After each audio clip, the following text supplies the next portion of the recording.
The Pat McAfee Show. There'll be no rules for our guests, for us, for the things we can talk about. Yes, speaking his mind. I've never had a problem expressing my opinions or my thoughts or anything like that. While being relatable. I haven't had that manufactured fake-ass celebrity that a lot of people have whenever they go on those big networks. I've had a chance to really build my crew, build my following, build my audience. And ridiculous. What am I supposed to do? So I'm supposed to look at something that I can definitely afford and say, nah. Is that what I'm supposed to do? The Pat McAfee Show starts in 3, 2, 1. Hello, beautiful people. It is the Indianapolis Colts finally have a quarterback. Tuesday, March 22nd, 2022. This show begins now. Yeah. Can't thank you enough for joining us on this glorious day. Yesterday was one for the books. Yesterday was, a day that I've been waiting for my entire life, preparing for my entire life, dreaming of my entire life. Obviously, we had the Daily Show for 3 hours, about 15 minutes here at youtube.com/The Pat McAfee Show. And the people that watch this show, you all are the best motherfuckers on earth. And it's because of you that I get to do the other stupid stuff that I get to do as well. Not only this as a living, like this is stupid, and I'm very thankful, and I think all the boys are as well. Oh, yeah. But immediately following filming or doing this show, I went to the Indianapolis Motor Speedway and filmed an episode of Peyton's Places with Peyton Manning and Jeff Saturday. No big deal. Okay. 2.5 hours or so. That'll come out in the fall. Should be electrifying. Okay. I don't know how the hell they're going to piece it together. I didn't see all of the filming. I just know what I was a part of. I don't know how they're going to piece that together. I'd memorize some lines. Oh, really? Hey, I did not know I was doing that until I got there. And then they were like, all right, here's the script. Here's what you'll be saying. And then, all right, and then they pulled the script back. And I'm like, oh, okay, so let's do that one more time. Yeah, let me see it. let me look Did you hear just block, Jeff? No, that was not a part of this particular episode, but I should have brought that up at some point. Damn. I was reading the first script. I was going to say they didn't. By the way, very well put together, the script. I mean, it is like a... you don't read the script, though. The script reads you. Well, not in this particular case. I read the script because there were some things in the script that I would definitely not say, but also somebody who is much smarter than me in the world of whatever they were doing wrote the script. So there's a reason probably why the script was what it was. It feels like it was all very much like tied together. It was awesome to be a part of. Like, legit honored to be a part of. The crew that they had, like, hey... Top notch. Omaha production, Peyton Manning, like they were having like the top of the top. Well-oiled machine. Yeah, it was full. It was like a full movie was being shot. By the way, lighting, audio, cameras, assistants, tech, this whole thing, and they had the entire Indianapolis Motor Speedway. The entire place was there shooting for. It was magical. I was up in the. It's called the Crow's Nest, where you wave the green flag and then the checkered flag and the red flag and the black flag and the white flag. All the flags go. Right. Well, anyways, the person that does it, I think, is kind of a smaller person, like jockey size. Okay, sure. Because the ladder to get up to that thing was literally this thick, literally this thick, and then the hole to get through. Literally shoulder of my shoulders, and then you're standing on top of the track. Literally, I'm on top of the track. I'm just hanging out there for a couple hours. I mean, really? That's awesome. It was awesome. I got some sign up there, which was nice. Yeah. Okay. But it was, I guess that episode's coming out in the fall. Got to see Jeff Saturday again. Love chatting with Jeff. Got to see Peyton again. Love chatting with Peyton. Can't wait to see him be a goddamn owner. That's what I said to him. He wouldn't give me any inside information. I was like, why not? I was like, hey, bro, this might be the last time I see you before you're a fucking owner in the NFL. Congratulations. Yeah, I'll pay it.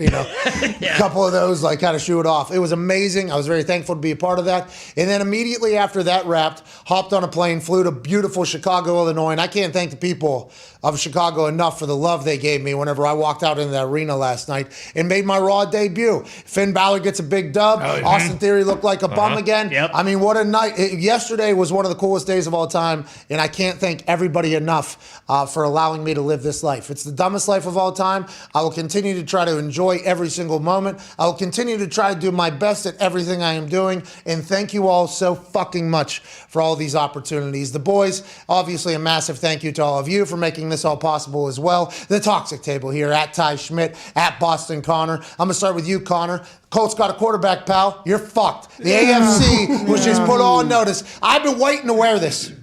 I was sent this months ago. It's a wonderful hoodie. It's Tommy Hilfiger. You want to know it because I cut the sleeves off. Right here. Tommy Right here is where it said Tommy Hilfiger, right down the arm. Okay. And I get the fuck out of here, Tom. All right. AJ's Adidas. Yeah, boom, right here. Okay. And now listen, if I was him, I mean, Tommy's made a lot of money. Oh, yeah. And I'm like, is Tommy the name of the person, or is it like one of those like, hey, name's John, thing's Jimmy? Actually, His name might be Tommy. I'm pretty Hilfiger. sure Thomas it is. R. I'm pretty sure Hilfiger, Tommy yeah. Hilfiger Like is Ralph the guy. Lauren. Well, Mr. Hilfiger, you did a great job with this product. I mean, it's very comfortable and nice and all that. But as soon as I seen the sleeves on, I cut them off, and then I was like, I'm not wearing that until they're an actual team again.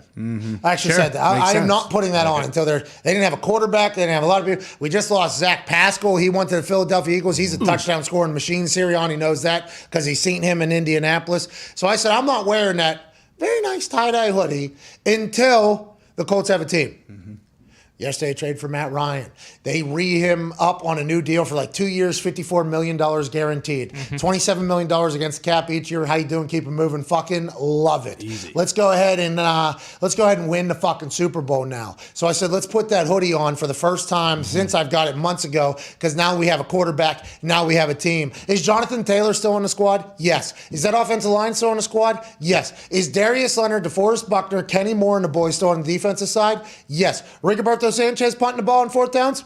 Love the Colts. Here's the hoodie to prove it. This thing feels good. Yeah. Looks good. Looks unbelievable. By the way, I'm not sure 2 months ago this thing would have been able to fit. So Okay. seems like Chris Ballard is maybe waiting for me to get in shape enough to wear this. Speaking of Chris Ballard, he'll join us in about 2 hours. Okay. He'll be joining us like 2 o'clock Eastern Standard Time. I can't wait to chat with him about his patience. Very, Yeah.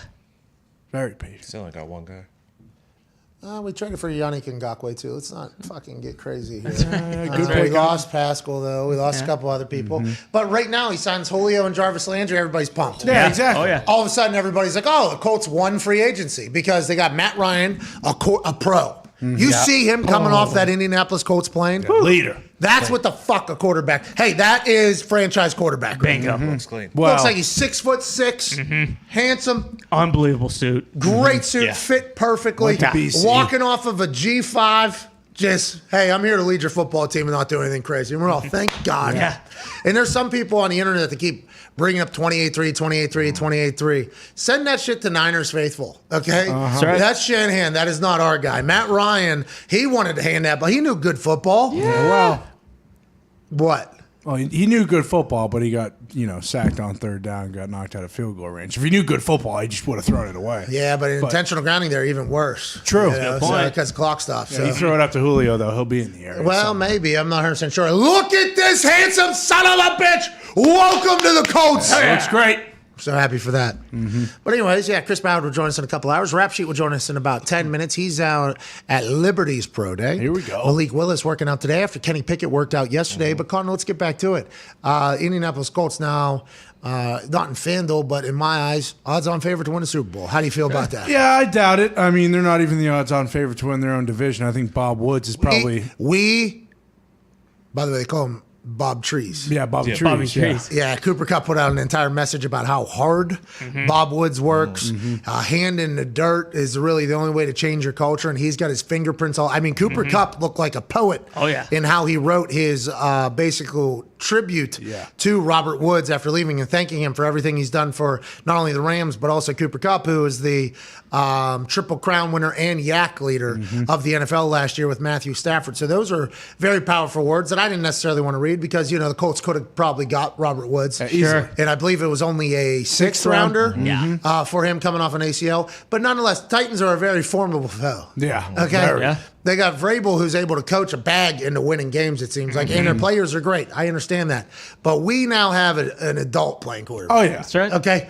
We now have a grown, human playing quarterback. Not that Carson wasn't an adult. He is definitely of age and very mature. Yeah. But the way he played was that of a high school football player. Bingo. It really was a great high school football player. Oh, yeah. All-state. Carson, All-American. All-American. Carson, he's in that Under Armour All-American game, and You're he's right. doing the hat pick and shit. That's how he Yeah. plays. That's how he plays. His greats are great. His moments of greatness is like holy shit, like exhilarating. Like this guy is unbelievable. You can see how the highlight package could paint a narrative, but man, all the decisions and the way he treated the ball, and which by the way, the ball is the program, and the program is billions of dollars and fans all around an entire. I guess I would say state, but I think there's Colts fans elsewhere, even though it's a newer team in the NFL. I mean, it was just, now I feel like everybody in Indiana is taking like a, Yeah. okay, he's not Peyton.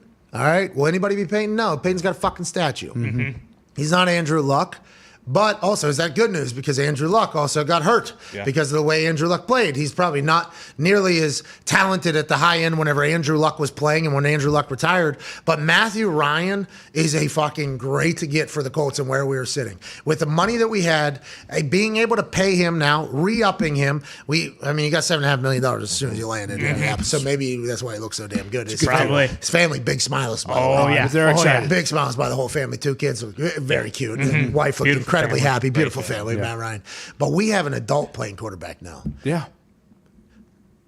Better fucking tighten up there. I'm not going to worry about the Colts. I'm worried about the Bills. Back. Okay. We still got Jonathan Taylor. Colts are back. I think it's definitely a playoff team, no doubt about it. And then, whenever you get in there, anybody can win. Excuse me, at Tone Diggs, one half of the hammer. Dahn! You made a sound. Meh. Were you listening to what he said, or was that just your brain making a sound out of nowhere? Well, it could have been just an instinct or whatever, but I mean, if we want to play the odds games and where odds goes and stuff like that when teams get these players, FanDuel has them as 8th in the AFC, and last time I checked, 8 teams don't get in the playoffs. Well, yeah. Oh, no.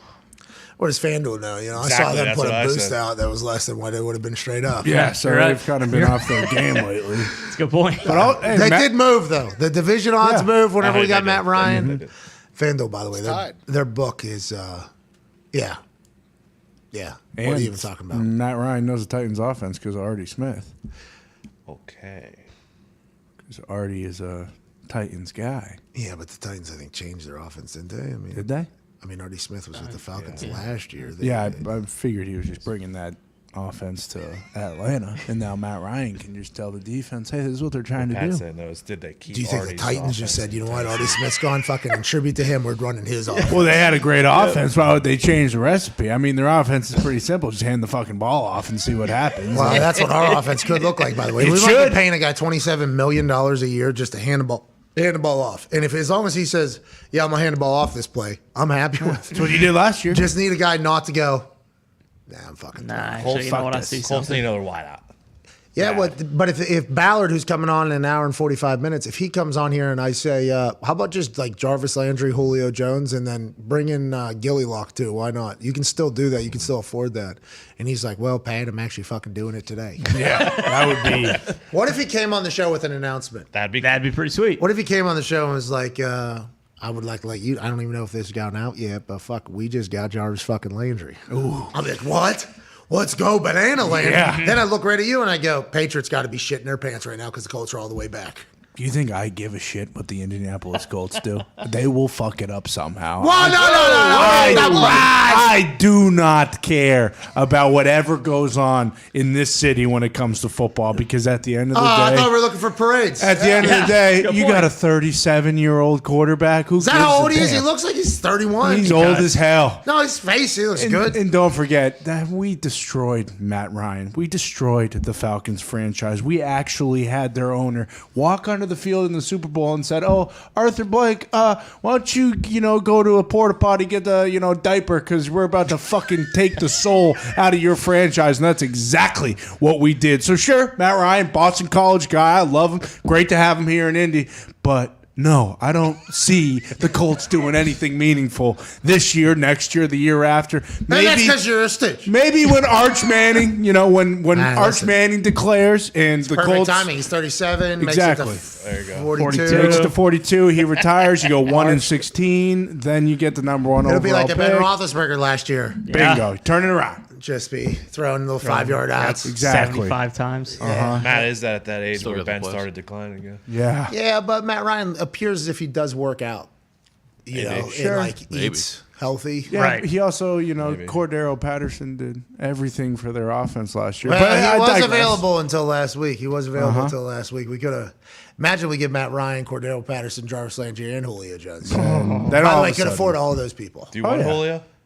See, I'm like, probably good price. Probably get Julio Jones at a really good probably. price right Well, now. also you get Julio. He knows the Titans' offense, so you just bring him right in. You bring him right in, and then he can just tell you what they're doing. Yeah. Easy. Him and Matt could piece it together. Boom. Hey, you guys still running the same stuff? Yeah, exactly. All right, before Rap Sheet joins us here in about 5 minutes from the Liberty Pro Day, in which a lot of big names are there. GMs for the Steelers, the Panthers, And Football team, I believe, as well. And As well. Commanders also there. I don't know what that's all about. They just signed Carson to a hefty deal. Oh, yeah. Maybe they're looking for the future. Who knows? But we'll talk to Rapshi. He's live down there. What are they looking at? And also, Kenny Pickett's pro day was yesterday. He looked like he did well. Remember the Carolina Panthers GM said, "Fucking ball, get on." Hey, Smack this ball. What What do you say? Fucking ball for Hey, me. say, "Fucking ball, get on." We say them fucking hands, boy. Take them fucking gloves off. We're in warm weather. Grab that goddamn football. Pinch the pigskin, boy. Hey, McAdoo. Come on. Look at his fucking hand in that ball. Imagine if that is what they did. I think that's what No, they yeah, did. I'm pretty sure. Hey, Ben, come over here. Get a look at this. Hey, McAdoo, fucking, hey, come look at this thing. You've seen some quarterbacks good, haven't you? Eli, what fucking Eli's hand look Good like? looking pair of hands. And then Kenny's just holding that ball. Yep. Literally, Kenny was just holding the ball like this. That fucking thumb going down on that third panel there. Tilt your hand, boy. Let me see that. Rotate the stick. Yeah. boy. Let me see them fucking hands. Can't wait to hear what actually happened. Until we get to that, Rap Sheet will know all the answers, obviously. It is time for a new segment that I cannot wait for. Ooh. Like this. This is the inaugural, but it will become a traditional. Ladies and gentlemen, it is the first installment of T4 Tones Tasty Tournament Talk. All right, T4 begins right now. Tone, I can't wait to hear your tasty tournament talk. What's going on in March Madness? What do we need to look forward to? There's 16 teams left. Okay? Sweet. In the tournament. We started with 68. We're down to 16. Sweet. These spreads so far against the spread, favorites and dogs, 26 and 26. We are completely even, my friend. I saw it was 17 and 17. It has continued. 26 and 26. The favorites had their way in the first round. Dogs had their way in the second round. 28 and 24 are the overs. So a little bit of the over, even though the Mickey Mouse basketball.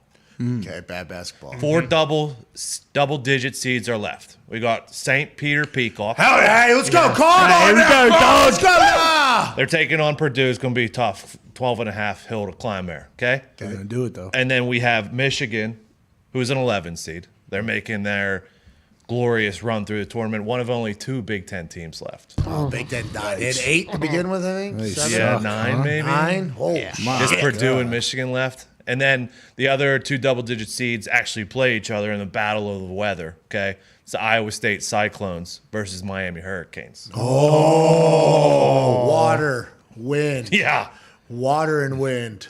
Yeah. Wind and red trucks. That's right. Holy Saw that shit. video this morning. Whoa, no. We'll see who comes out of that. Yeah. Some big teams that lost. Baylor's at. Kentucky's lost St. Peter's. Baylor got taken down by Tar Heels. Shout out Zito. Iowa and Tennessee came in very hot. They are both Auburn and Wisconsin, also big teams that are the SEC only has 1 team left, and they had a fucking, they were pretty good. Arkansas is left for those boys. Oh, Woo Pig Suey. Yeah, Woo Pig Suey. Hey, let's call the Hogs. Yeah, they're a lower scoring team. They play good defense. Oh, boring. Good stuff like that. Yikes. Not watching that. Games start Thursday night. I'll be played Friday, Saturday, and Sunday as well. And then the weekend after that will be the Final Four. Wow. Hey, there's T4. Thank you, T4. That was a great edition of T4. I don't know what the next one holds, but the inaugural T4 was a fucking home run. Pop. Oh, yeah. Appreciate it. And that's Tone's Tasty Tournament Talk. Yeah. 28 and 24 on the overs, huh? Yeah. 26 and 26 on the underdogs or favorites. That's wild. How's that happening? Because it feels like it's madness, but really it's just the most consistent tournament we've ever Dogs, seen. our favorites were 10-0, I believe, to start covering. Oh yeah, we all ate shit. Oh, yeah. Including the play-ins. Until Iowa. It has been a tough betting tournament. There's been a lot of buzzer beaters, a lot of overtime games. It's been exciting so far. It's been nice. It's been madness. It's been madness. All right, these 16 teams left, they are Pretty sweet. sweet. Oh, yeah. Johnny, hey, great work, Tone. Hey, Tony, baby, Tony. Been pushing that for about a week now. Happy we got it. Joining us now, ladies and gentlemen, a man who is live at Liberty's Pro Day. I'm sure this isn't something he can normally say that he does. Liberty, obviously not a big program, but this year, all eyes are on the quarterback named Malik Willis. He was an absolute stud at the combine, actually helped a homeless person, threw the ball all over the place, ran well, and was well received. Is he going to be the number 2 overall pick to the Lions? Is some other team going to trade with the Lions to go number 2 overall? Who knows? Ladies and gentlemen, joining us now from his Pro Day, Ian Rappaport. What's going on, dude? What's up? Hey, is that an indoor practice facility there? It is, as a matter of fact. So Liberty, okay. Liberty has an indoor practice facility. The Cincinnati Bengals do not have an indoor practice facility. Just want to let everybody know that. Yikes. Place looks beautiful. It's packed out, huh, Ian? Everybody's there. Yeah. I would say the most notable here, the entire Washington Commanders staff, except for Ron Rivera, is here. All of the Carolina Panthers people are here. From Scott Fitterer and Matt Rule, all of them are here. Atlanta Falcons have GM Terry Fontenot, offensive coordinator, a bunch of others. OC of the Steelers, Matt Canada's here, Tomlin's here. So all of the sort of quarterback people you would expect are all here, front and center, talking to Malik, watching the drills and all that. I think. Hey, can you just take your AirPods off? Hang on. Every time. I don't know why. They're supposed to be better. Should we buy him new AirPods? Hey, they're supposed to be better, but it's not your fault. I think it's the AirPods' fault. Yeah. This is that Apple thing. Bingo. Oh, shit. This is that Apple thing. The iPhone got worse. I think the AirPods got worse. Oh, yeah. But cinematic mode. Cinematic mode. Yeah, you sound amazing. We heard everything you said there. Hey, the Commanders being there, that's surprising, right? Were they at Kenny Pickett's yesterday as well? What do you see out of this? I don't know if they were at Pickett's, but I think they were. I'm pretty sure they were, and they are planning to go to Ole Miss Pro Day tomorrow, assuming that the tornado or something doesn't I guess there's like a tornado. I'm not like a big weather guy, but that's what sources tell me. A lot of them could be a hurricane, either a tornado or hurricane, one of those things. Tornado, I'd assume, right? No, yeah, probably tornado. They started in Texas, and it's now moving east. But yeah, so T's and P's, everybody. They are here. They're doing their due diligence. Might they take a quarterback? I don't know, but they're going to do all the research until. So it'll be either they're going to take a quarterback or they'll want everyone to think they're taking a quarterback. So somebody jumps over them to take one, and then they take whichever position player they want, which is, the draft is the best, but like that's one of the fun things about it. That's good gamesmanship there. Hey, let's show face here so people think we want this, then they get a little scared or whatever, and they move above us. That's like Tom Telesco when he was drafting quarterback at 6. And there was what? It was Burrow, then it was like Chase at 2. Then Tua was 4 or 5? 5, and then Herbert. Tua was 5 right before them. Yeah, but he had trust that nobody else was going to take a quarterback, basically. He was like, we liked all 3 guys that were at the top of the thing, and we just trust that nobody's going to take a quarterback. It's like, that was probably difficult knowing that your entire franchise is sitting there potentially.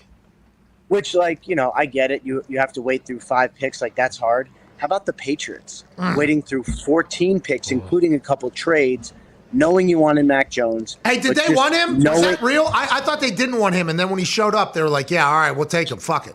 No. They wanted him. Now, I mean, did they think he was worthy of, the number 1 or 2 pick? Probably not. I don't think a lot of people didn't. Now, looking back, probably the way he played as a rookie, I would say he literally could have been drafted anywhere, and I'd be like, okay, that makes sense. But back then, a year ago, when we didn't know anything, people would say, oh, it's a reach. I think the Patriots wanted him all along. I think they thought he was the best fit. Oh, yeah. But they just needed someone to think that they were not that into him, so nobody would jump them, which, of course, nobody jumped him, and they just sat right there and got probably their quarterback for the next 10 years. Which is so stupid. 15 years, It's like he figured it out. I was trying to think of the tweet I saw yesterday, maybe from Pro Football Focus or somebody. I guess there was 26 quarterbacks drafted in the first round from 2006 to 2016. None of them are with the original team they're on. Saw that. It is so hard. And by the way, we did not check that stat. I don't think you did either. We just assumed it was right. But it is so hard to find your quarterback. Is Malik Willis the number 1 quarterback in this class in everybody's eyes? Or do you think that changed a little bit yesterday with how Kenny Pickett performed? Because we heard the Carolina Panthers GM say, fucking get over here, boy. Fucking hold that football. No. Hold on. let me correct the record. They did not ask to see his hands. They did not ask to Bullshit. measure his Bullshit. hand size. on. He was brought over to them That's so boring. to look at his hand size. As Scott Fitterer was checking it out, and then he pointed out to Ben McAdoo, the offensive coordinator, hey, check out his hands. Okay. They didn't ask for it. Somebody brought him over and said, show him your hands. And at that point, they took a look at his hands, and they were like, oh, those look like hands. And then that was really the end of that. Oh, so there wasn't any. It wasn't the Carolina Panthers saying, "Hey, fucking boy, get on over here." It wasn't that. No. I mean, also Scott Fitterer is from Seattle, so even though he's from Carolina, he doesn't talk like that. No, he does. Has to. Listen, we didn't. Right. No, I get. I mean, look, when Marty Herney was there, he does talk like that, so that actually made sense. But he's not anymore. And I think they were, it's funny because what I heard, they basically were like, I think we're going to go viral. And then they went viral looking at his hand size, which, I know it's a joke and I think hand size is comical, but it is a thing. Like if he's going to go to Pittsburgh, he's going to go to Pittsburgh, he's going to have to be able to hold a football in rainy and cold weather. Like that's actually a real thing. Yeah, it's a real thing, especially with like the way pass rushers are nowadays, and like just trying to chop or get to the hands or get to the body. I mean, you got 4.4s coming off the edge now at all times. There's a chance you're going to get hit in the pocket without getting sacked. Can the ball pop out easier if your hands aren't as big? Probably. But I was actually thinking about this yesterday. Got some offensive line drills going on. So. Hey! I was actually thinking yesterday. I like how many calls you're getting. I mean, shit's going to happen today. That's good for our show. I was actually thinking yesterday as we were talking about to get over here, Bo, and shows your fucking hand. Like in a couple of years, if Kenny Pickett goes on to be a good quarterback, which could happen, by the way. I think his brain, the offensive man, he had to do it. He could throw the rock. He played in Pittsburgh, so he's a Jersey guy. I think he's tough. Like he could go on to have an incredible career, and we'd have to be like, do you remember when the only conversation about him was his damn hand size? Like it's such a trivial thing. Now, with that being said, I could see in like 2-3 years from now, Kenny potentially not saying this is likely, but there's a chance him not panning out and being like, we knew it. His hands was too small. It's like all this we never know. The thing is like, I mean, I've done this for 10 years in my position. Where I talk to everyone pre-draft and I try to figure it out and all that. And like, I have no idea. Like, there's no rhyme or reason. The thing I remember always is one of my probably years where I dove into it the most was Mariota and Jameis were coming out, right? And so those guys were like really, really, really highly sought after, coveted prospects, obviously easily 1 and 2 and all that, right?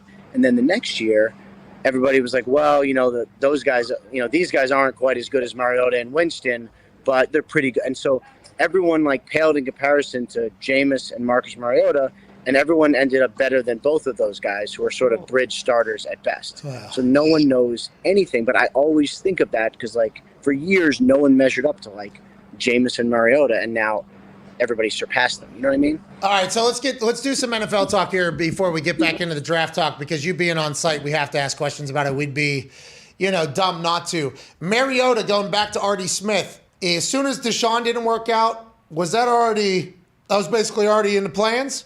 Was Matt Ryan definitely gone regardless as soon as the Deshaun Watson thing started, do you think, in your eyes? Or was that bridge already kind of done there? No, I wouldn't say definitely gone, but that's when so as soon as it became clear, probably midday, Friday, where that Deshaun was probably going to Cleveland, it was like, all right, what's going to be the fallout? And so you thought, all right, well, Saints are going to sign Jameis. They stayed in contact with him. They were negotiating.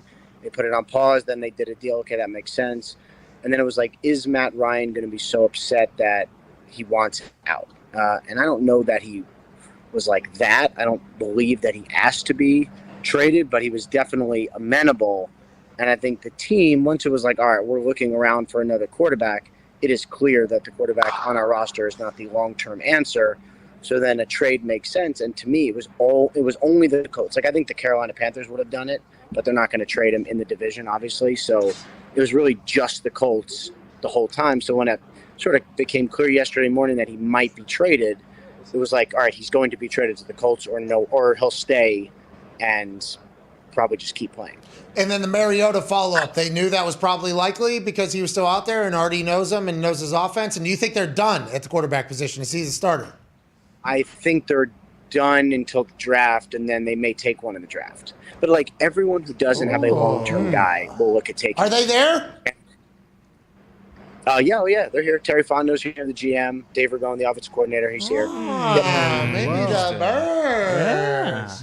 Just like that. Hey, Marcus Mariota signs a deal about $8 million, right? Is that what it is? About $8 million a year? A little less. I think it's 7.5 or something. Mitchell Trubisky signs about. It's basically just a 1-year deal and then a $12 million option. Is this it? Yeah, it's via Tom Pelissero. Pelissero on it. Yep. Got to update. Got to do a Photoshop picture of that one though. Yeah, well. Get a Mariota in Falcons jersey. Hey, did you see our Matt Ryan and the Colts? Yeah, we got it. Don't you worry about that. Wow. We got it. We got it. No, hold on. That baby dirty. Yeah, dirty. Take me through your excitement level yesterday. Okay, so as I was sitting there, there's a lot of, are the Colts going to fucking do anything? A lot of that, And then in the morning, it felt like the conversation was, would you rather have Baker or Matt Ryan? Like there was numerous polls on random people's Twitter account. Like if you were building a franchise, would you rather Baker Mayfield or Matt Ryan? Baker Mayfield or Matt Ryan? Every poll I saw said Matt Ryan. With that being said, I am not an anti-Baker Mayfield guy. I'm excited to see what happens with Baker Mayfield. There are anti-Baker Mayfield people out there, and we will get to that in a second. But Matt Ryan, as soon as I caught wind that was potentially going to be the case, initially I was like, fucking Matt Ryan. And then, as I kept thinking about it, I was like, yeah, this is exactly the human we need. This is exactly with everything I was mad about with Carson, with the offense and the team that we had with Jonathan Taylor behind it. Everything I was mad about with Carson, this is the complete opposite. And I'm like, yes, this is exactly right. Then watching him get off that G5 today in that tailored suit, I was like, yeah, this is our guy. This is what we needed on this team. We need an adult at quarterback. I think I'm very happy about it. But initially it was like, Matt Ryan. And then I started peeling back the layers. I'm like, yeah, let's go. I was very pumped about it, Ian. I mean, there's a couple of things because I think it's a good trade. I think he's got, enough left. 2 years probably, at worst 1 year, which is fine, but probably 2 years, and you still have to find your franchise guy. And I get it; they've sort of had to band-aid this and scotch tape it together. On the other hand, the money's not bad. It's 20-something million. 7. You only give up a 3. Obviously you want to win, but at worst, I will say at worst, he will be an average quarterback. At absolute worst, and you have a great running game and a great defense. That's fine. You're in the mix. That's all we needed. That's all we needed in Clown Town. Just an average quarterback. That's all we needed. Had a lot of points. Any other big time moves you see happening? I mean, Baker Mayfield, we just said we'll get back to. Is he going to get cut? How's that whole thing work out? They should not have to cut him. Unless they need to sign someone right now, I don't think they will have, which I don't think they do. I don't think they should cut him. But what's probably going to happen is eat a bunch of salary and trade him to somewhere where he's that bridge starter. So it's really a question of kind of remember the Panthers did this with Teddy Bridgewater, where he had a big salary. They ate I can't remember, $9 million of it or something. Then he got traded before the draft. I could see that for Baker. Where though? Seahawks or the Panthers. Oh, Seahawks, Panthers. Got it. Yeah, Seahawks have been kind of attached to Baker Mayfield in weird conversations. Different different media people have reported Baker and the Seahawks. Look for Baker and the Seahawks to potentially be a thing. Has that ever been something in your eyes? Even though you don't know anything about Seahawks, and Seahawks fans tell us that about you every time you talk about the Seahawks. I would say that's inaccurate. I would say, they like Baker, but the contract is a problem. So I'm having trouble gauging how much real and true interest there is, because all anyone talks about is $8 million. We're not going to do that. But, if Browns would take on half, and remember, it's fully guaranteed, so as of now, they're going to pay all of it. So if the Browns would take on half, and then he becomes an $8 million bridge starter, where maybe he becomes the guy or maybe he doesn't, that's more palatable. So, I would say at least that is a possibility for the Panthers or the Seahawks closer to the draft. Don't you think it's fascinating? Don't you think it's fascinating that the Panthers did this with Sam Darnold, right? And obviously they did it with Teddy, they did it with Sam. Now they're going to give it a go with Baker. Who's calling you? Anybody good? Is this any good calls? I'm sure this is one of your listeners just calling me being annoying. Oh, classic. Shout out to the Arrow. Tell your people to not do that. It's very annoying. Hey, it's Pelissero. It's probably Pelissero, right? No, block number. Remember the pranky Remember the first times I was on here, I was Yeah. excited because someone called me from a blocked number. Now they do it every time. It's not as funny. Come on, guys. Come on, You know? get over yourself, Yeah, dude. get a new thing. You're wearing it out. It might have been Vinatieri. It might have been Adam Vinatieri calling you. Maybe he has an update, you know?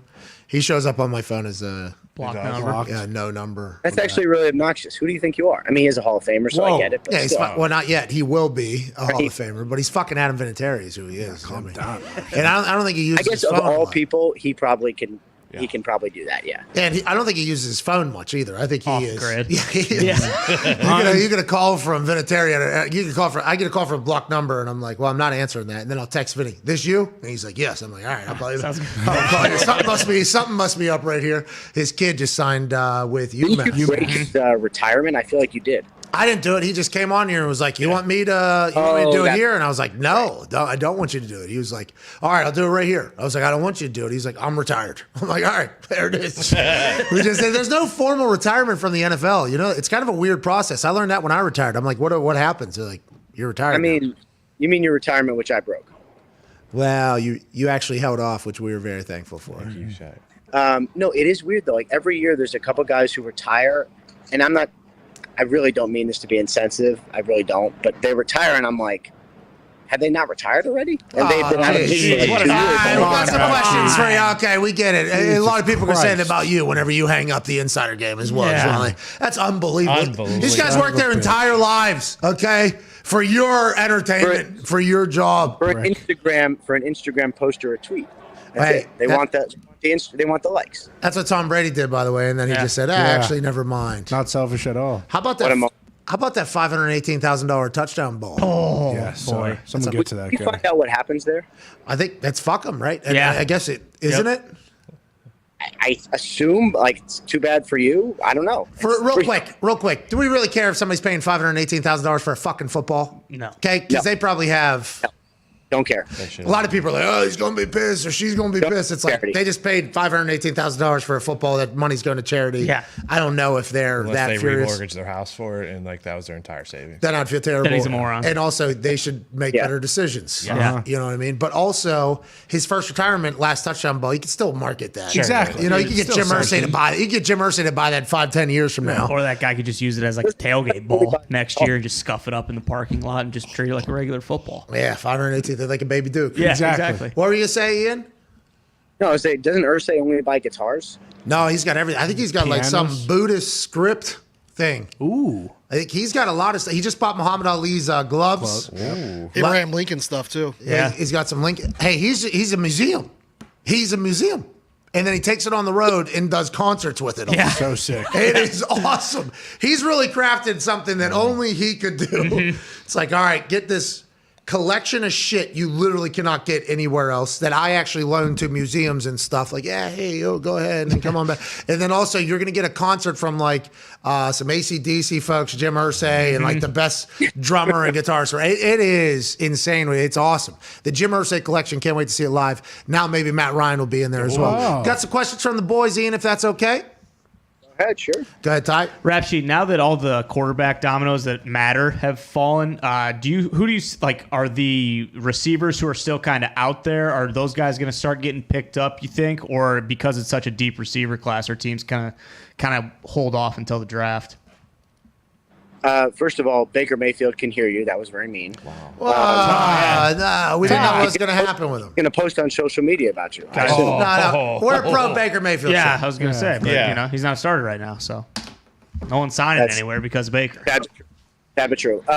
The receiver question's a good one, though, because I really felt like we didn't really have a receiver break the bank. I mean, Allen Robinson got a nice deal, but there was no, like, massive mega deal receiver, and the draft kind of ruins it because, like this year and like last year and like the year before, so many good receivers in the draft that teams are like, you know what? I'm not going to reach. I'm just going to wait. Like, I'll sign Marquez Valdez-Scaling for $11 million a year, which would be a great deal for him, or I'll just wait. And so I think a lot of people are like even the Packers trading Devontae Adams, who is, you know, the best receiver in the game or at least top 3. They got a first and a second. Like, they'll probably draft someone and, you know, not be the same, but almost okay because the receiving class is so good and it's going to continue to be good because that's what this game is about now. Oh, yeah. Hey, I just want to let you know you are currently being filmed by somebody. Cody Carpenter of NFL. He works at Roto Underworld. Okay. Okay. Thing? Roto World. He's in the same. He's got the same media credential you have, pal. Like that. He is currently filming you from across the indoor practice facility. Oh, we could make a little more. Seems creepy, but I get it. No, well, he's just saying, hey, look at the big time star over there talking into the wall all by himself. Has Malik thrown yet? Has Malik Willis thrown yet? No. He's going at 1, so we got a couple minutes. There's some sort of pad thing going on. Hold on. So we got some pass rush action going on here. Oh, the DN outside line. How good news for all those Liberty players, by the way, that all these coaches and scouts are here because of Malik. So Malik Willis was saying that before, like, because he was really like, chatting it up beforehand and whatever, and people are excited to see you, and he's like, I'm excited for everyone to see my teammates, and he was legit, like, and all he wanted to talk about was how there's like a receiver who he thinks may get drafted, really, a couple really really fast guys, like he is, and he might be right, like someone is going to be signed or drafted out of here because they were here for Malik Willis. And they discovered something, and it's just like a really cool random NFL thing that happens sometimes, and like he's very excited about it. Malik Willis, no matter what, some GM is walking out of here. Right. Is that him? No, but who is that? Can we say good luck to them? Are you allowed to talk to the players or no? No. I stay out of it. Yeah, well, you did that Vrabel, and then Vrabel just dominated you. Remember that? That's right. Starting now. Hey, good luck, dude. All right, go ahead, Connor. Yeah, Rap Sheet, there was a report that the Niners have received a trade offer for Jimmy G for just 2 second-round picks. Is that real, or is that John Lynch just trying to drive it up to get a first-rounder? I have not heard that. I think that's the price they would do it at. I haven't heard that, and I'm looking around like, who could that be, right? I mean, they're not going to trade him to Seattle, I don't think. I don't believe the Panthers have made that offer, nor, is anyone trading for Jimmy G right now just off surgery? Like, I'm still not so sure about that. So I imagine if they had that offer, they would take it. Lynch isn't a big bluster guy. Like, he doesn't lie. Like, he's just a pretty regular dude. I have a hard time imagining he would say that unless he really had it. But I don't know. I have not heard that. And I'll tell you this, the longer we go in this thing and Jimmy G is still on the Niners makes me think that, like, they could keep him. I mean, let him into the playoffs last year. Well, I know it wasn't perfect, but, like, would it be the craziest thing in the world to keep him and let Trey Lance learn for another year? Like, I could think of worse outcomes for the 49ers. I just don't see a spot for him. Wouldn't that be, like, exactly what every other team exec would say whenever they're thinking about getting Baker Mayfield or not? Now, Jimmy G's already been paid, though. So that's the difference here. Mm-hmm.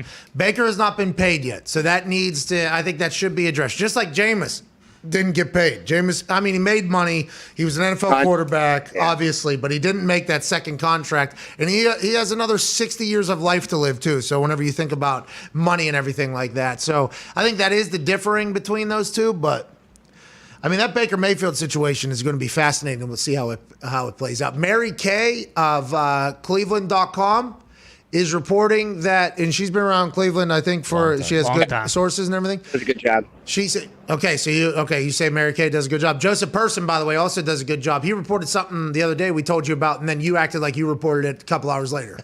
Just want to let you know that. We remember. Just want to let you know. You did it. You did it. I think he's here, actually. Well, you should go fucking apologize. You should go apologize. Want to know something real quick about Joe Person? Sure. When I was SEC, I was covering Mississippi State, and I was covering Alabama. He was covering South Carolina, and he was the reporter that I emulated. I wanted to be like Joe Person. Wow. Holy shit. So now you're just taking his shit. That's awesome. Yeah. Right. Full circle. So whenever we brought him up the other day to you, you were like, good reporter. Deep down, you were like, that's right. That's my hero. That's my guy. Hell of a guy. That's Joseph Person breaking news there that Deshaun was not going back to Carolina. Good human. I forget what I was going to ask you about there. What were we just chatting about? Mary Kay. Oh, Mary Kay, yes. By the way, you just stealing somebody's thing that you loved is wild. But we do it every day. Millions and millions. I mean, yeah, we do it all the time. So, I mean, who are we to throw stones at that whole thing? But Mary Kay said that if he was to be cut, the Steelers would pounce at the opportunity to sign Baker Mayfield. And, they got Mitchell Trubisky. They were at Kenny Pickett's thing yesterday. Now, granted, that is in their building, actually. Now, today, they're at Malik Willis. What do you think the Steelers are looking into? And do you think that's accurate with Baker? What do you think the market is for him? I'm sure that I'm sure she knows something. I would be surprised just money-wise because they gave, Trubisky real money. I think I cannot remember what it was. Was it $8 million a year, something like that? They gave him real 6, like 4 against the cap. Was it 6? It was okay. That makes so really good backup money / bridge starter. That makes sense. That would surprise me. I mean, to me, the spots unaccounted for are the Panthers and Seahawks. So my sense is if Baker's cut, which again I don't. Unless they have to sign one, I don't think they have to cut him. I would think it's the Panthers and Seahawks. Somebody writing for Cleveland.com saying Pittsburgh would pounce on something Cleveland is just, I think that's saying that. I'm like, holy shit. She must know something because. Spice it up a little bit. Good for clicks. Yeah, go ahead, Tone. Ian, how are you today? Good to see you. Malik Willis is number 2 overall at FanDuel Sportsbook, or is the odds-on favorite to go number 2 overall in the draft at FanDuel Sportsbook. Do they think that's the Lions? Someone will trade up to number 2. Have you been hearing that it potentially could go that high? And can you tell Colbert to go get the Honey Badger, please? Is he there? Yeah. Wait, hold on. Say that again about who's number 2. Who's Malik Willis is the favorite to go at number 2 in the draft. Interesting. Very, wow. Right? Is that to the Lions, to a trade up? What do you think? See, is that why? It's weird. Everyone's been asking me about the Lions and Malik Willis. I wonder if that's why. I sort of didn't know where that came from, but I guess that's possible. Look, I would not be. I came into this draft season or whatever a couple weeks ago. I guess when the combine, assuming that the highest a quarterback would go would be mid-first round. Now I think they're going to go probably in the top 10. Yeah, because I told the you. thing happens this year, as happens every year, where you're like, oh, these quarterbacks are maybe everything, and then you're like, well, we got to have one. And then also, if quarterbacks are making $50 million, which they are now, then, would it make sense to take a flyer on a guy who's going to make a lot less in the first round?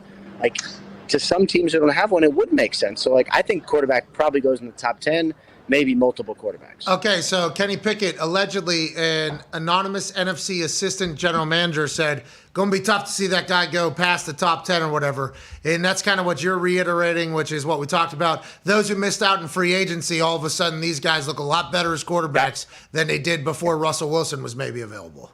Yeah, and if even the teams that could take him, they could take him and they don't have to play him, like Washington, like Pittsburgh, all those guys are going to be Atlanta. Everyone's going to be looking, as they should, because if you don't have one, you spend the rest of your life looking for one, or you have to trade 3 ones and more and make a fully guaranteed contract to get one. Hey, that Deshaun Watson deal, a first and a fourth next year, a first and a third the year after that, and then a first and a fourth the year after that. That's a big time deal there. That's a lot. It's a lot, but if he is what he should be, which is one of the best quarterbacks in the NFL, no one will care about the picks, and it'll be 100% worth it. Yeah, off the field's got to get figured out as well. Yeah. Ladies and gentlemen, live from Liberty's Pro Day, friend of the program. Can't wait to follow along and see how Malik did on your Twitter account. Ladies and gentlemen, at Rap Sheedy and Rappaport. Thank you, buddy. Appreciate him. Let's get to a break. Live from Pro Day Rap. I remember this last year. Oh, yeah. It's interesting. Different rap. Well, he has to be kind of dialed down a little bit because there's peers around, coaches around. True. He's got to go talking in the corner. Yeah, guys whose shtick he's stealing.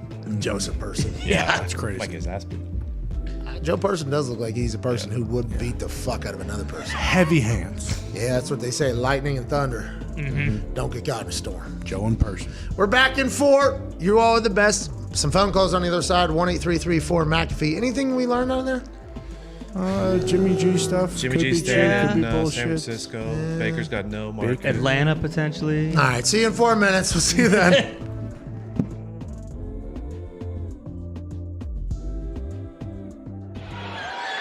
Ladies and gentlemen, I've just been informed that we have a special guest commentator for this match, Pat McAfee! All right. You gotta be kidding me. Who okayed this? Wait a second, Corey. Weren't you saying Austin Theory can multitask? Let's see how he can multitask with Pat McAfee at ringside. Nice to see McAfee dressed up for the occasion. Looks good. Showed up good. What guns? Those are like water guns, Saxton. Guns of strength. Your grandmother's got bigger guns than this guy. Come on, Pat. It's an honor to be here watching Finn Ballard do his thing. Hold on. You already got yourself in trouble. Look at this clown. We're both going to be panhandling on the side of Golden Mile Highway if McAfee doesn't get his crap together. He's not putting hands on Austin Theory. Let's make that absolutely clear. Providing some encouragement for Finn Balor. Accuracy. That's what Finn Balor buster and the stomp. That's what I'm going to do. You're going to do Finn Balor's moves? Well, I'm going to try to do anybody's moves to beat the hell out of this guy.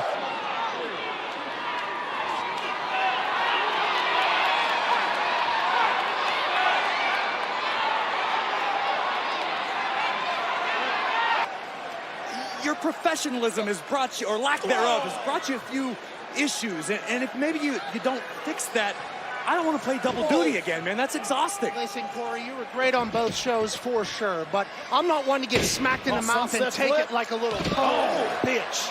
Okay? Austin's been trying me too much. I had to protect myself. And at WrestleMania, the world, including your ass, Corey, is going to see something beautiful. Oh, you hear that, Corey?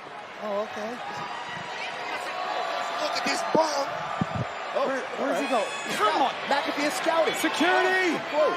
Security! Oh my God, he's on my train. That's Mr. McMahon's protege. Oh. Get him, Theory. Oh, and Finn Balor taking advantage with a beautiful dropkick. Pat McAfee celebrating. Yeah! This is great. Let's go! Don't let this son of a bitch get a win! Keep it together, McAfee. Think about Zeno. Think about Moraldo. What the hell are those guys going to do without you? Yeah, they don't ever want me to look like a punk either, but you're right. It's a dream job. Pat, Austin Theory just said, watch this. Getting ready to show off. Pat? Pat's for Austin Theory can't concentrate. Pat's not even on this show. Look at that, Corey. Austin Theory ready to put this one away, but the distraction just enough for the cradle. Shoulders down. No win for the United States champion.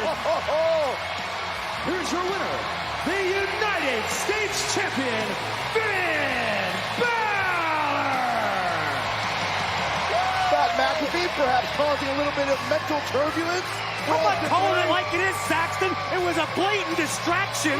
This loss was McAfee's fault as much as it was Balor's. McAfee never put his hands on Austin Theory. Listen, it's all right. Theory's going to regain his composure, get it together. Mr. McMahon's watching.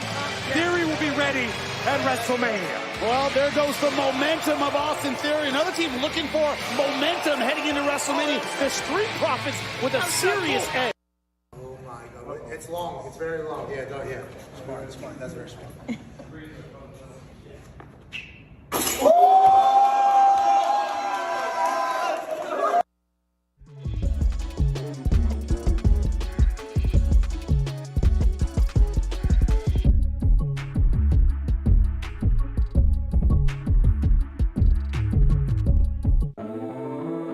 Hey, welcome back to Hour 1 here of the Pat McAfee Show on this Colts have Matt Ryan as quarterback Tuesday. Oh, yeah. March 22nd, 2022.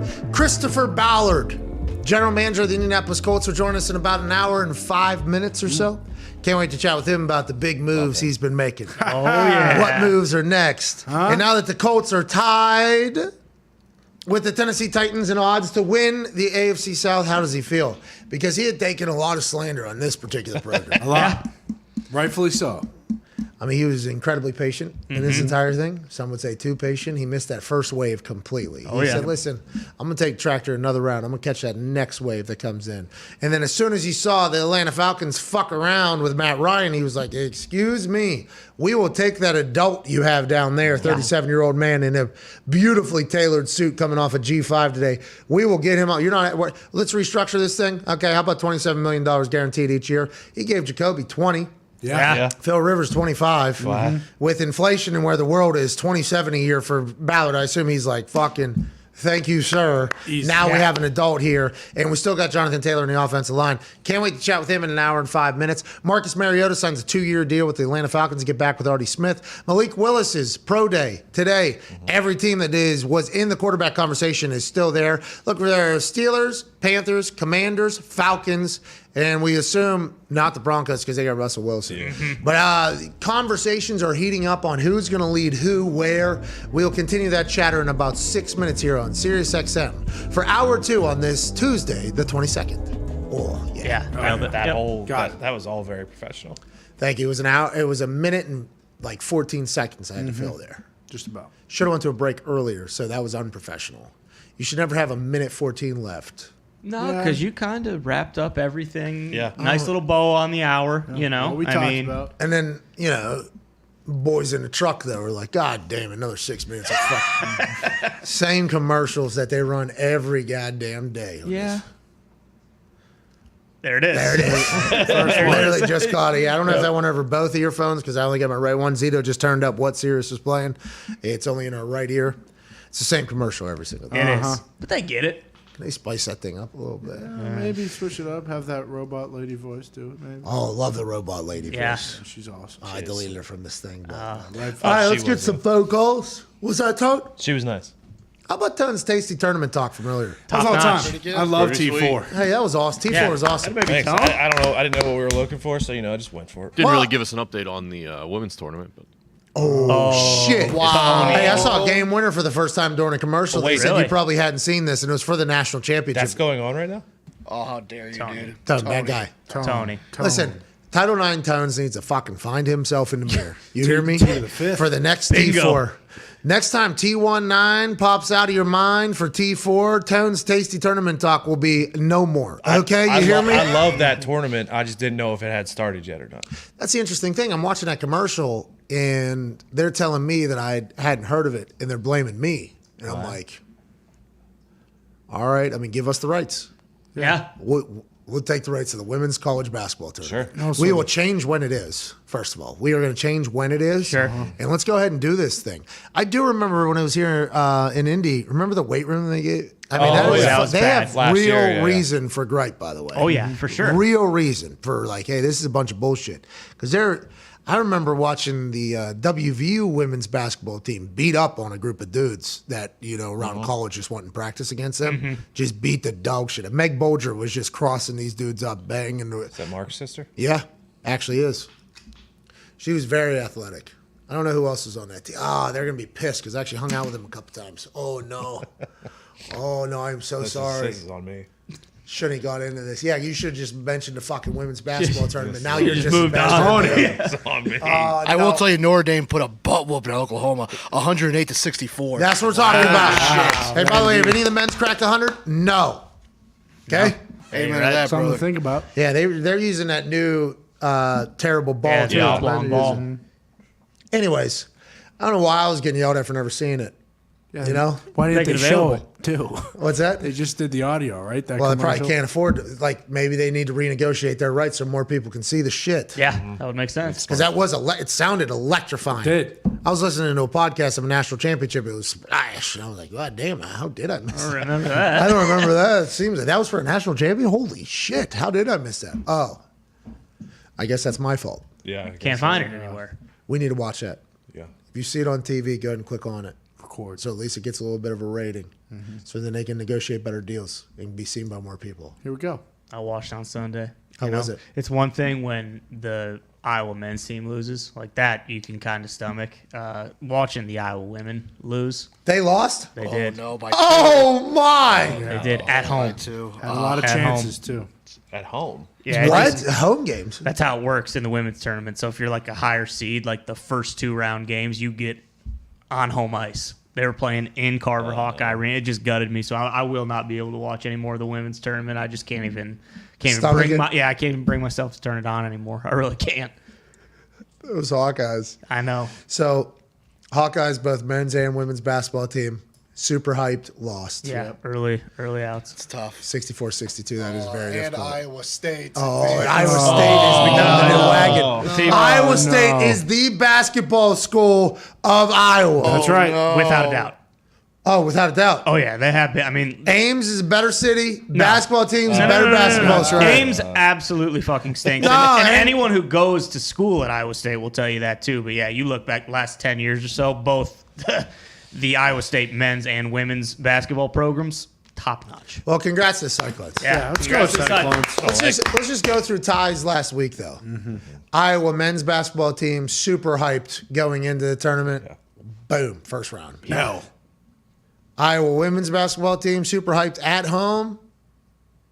Boom, they're out. L. Devontae Adams, he's a Packer.